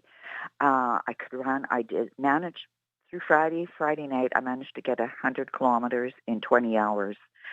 But Saturday, my back gave way on me, and I had to struggle through Saturday night. And then that is where my friend jumped in. She had registered to do the 24-hour, and she started her race. She had done a couple of laps, came in, and I was sitting at the tent. I had such a low point at that point. I was done. I cannot keep going. My back and my hip were killing me. And Ev said to me, just, I don't know, something about, come on, we're going to go. You can keep going. We'll do just one step at a time, one loop at a time. So she got me up and got me moving, and then stuck with me for the rest of the way. I love just that. Paced me and kept me going. This is your friend Evelyn Crow. She's 78. That's She was correct. there, and she paced you Yes. halfway through the race. That's incredible. I Yep. love that. Yep. It's interesting, right? You're talking about the beginning of your journey, just walking with your sister, and here you are now with your friend Evelyn in this, also needing that extra motivation. What's the reaction people give you, Anita, when you tell them, I'm an ultra marathoner, or even when you started talking about all of your running feats, and then you share, you're 77 years old. I don't know. Most people are like, why do you want to do that? Are you crazy? They must be inspired, though, really, by hearing your story, I bet. We do hear that a lot, my friend and I. We do hear it a lot, that people, they're inspired, and yeah, we motivate them, because we do run with a group of women that are 50s and in their 60s, and the younger people are always saying how much we inspire them. But like I say, we don't think about it too much, because we are running with a group of women that are in their 60s, and they do amazing feats also. So we don't consider we're extraordinary. We don't think about our age. So leave me with the name of your running group, or online if people want to connect with you, Anita, if it's open to the public, that is. It's not a formal. Oh, We're it's just not. a Okay. group. Nope, we're just a group of friends and get together. All right. We'll leave it at inspiring then, and at inspiration. So I guess the last question is, would you do this again? An ultra, 100 miles? You know what? Today I'm saying absolutely not. But I've got both granddaughters now saying, Grandma, we're going to do one with you. You have to do one with us. So I won't say never, but today it's feeling like, too hard on the body. I don't think I'll try that one again. But there are other goals. Now we're looking at high rocks. Oh, my gosh. I don't even know what that means, high rocks. Oh, high rocks. Oh, that's another big competition out there. It's with weight running. You run, I think you run a mile, and then there's so many wall balls you do. Then you run and you carry a big sandbag. Then you run again and you push a sled. Pretty crazy thing.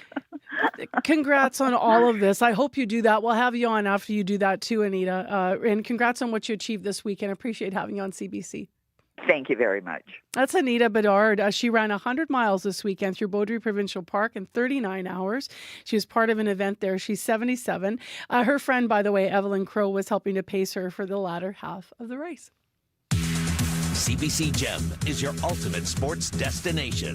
It's free, it's live and on demand, and it's everything you need for a summer full of edge-of-your-seat sports action. Experience exciting leagues featuring elite athletes in the Wanda Diamond League, the new Northern Super League with top women's international and Canadian players, and a whole lot more. Watch free on CBC Gem. If it happened today, find out today. That's the power of having the news in your hand. Get late-breaking news from reporters across the country, straight to your mobile device. Customize your experience with news from your region and what matters to you. Whether it's big headlines, detailed articles, live events, or on-demand video, CBC News has got you covered. Connect to the world. Download the free CBC News app or visit cbcnews.ca.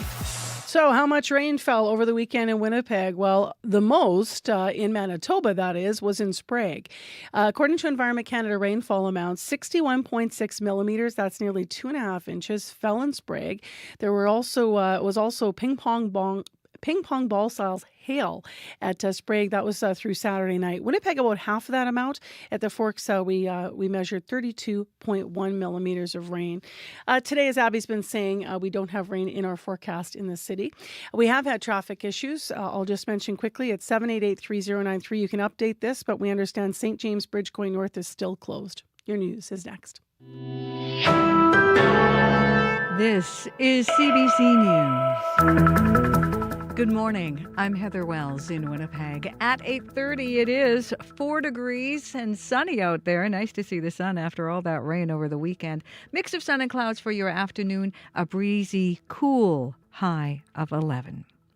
A Winnipeg business owner fears people have abandoned online shopping during the Canada Post strike. Curtis Howson at First Row Collectibles says online orders have dwindled, and he stands to lose thousands every month the labor action continues. Howson says the strike is also taking a chunk out of orders that go to Manitoba communities outside of Winnipeg. I think people have really given up on buying online through us anyway. I think like the general customer believes that Canada Post is the only way that we can ship, but that's not we use other places like UPS and Peer Later. Canada Post presented a new offer to workers on Friday, but the union representing those workers says it is a major step backwards. Winnipeg South Centre MP Ben Carr says Jewish people in Canada should not be blamed for events in Israel. Carr, who is Jewish, was at a march yesterday to commemorate the October 7th attacks by Hamas. Carr says he recently wished people a peaceful Yom Kippur, the holiest day in the Jewish calendar.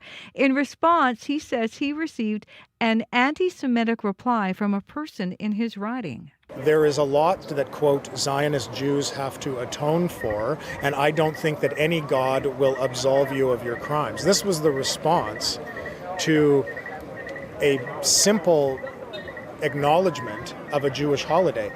Carr says it was wrong to target Muslim Canadians after 9/11, and it is equally wrong to target Jews in Canada for what is happening in Gaza. He says people are afraid for their safety, and it has to stop.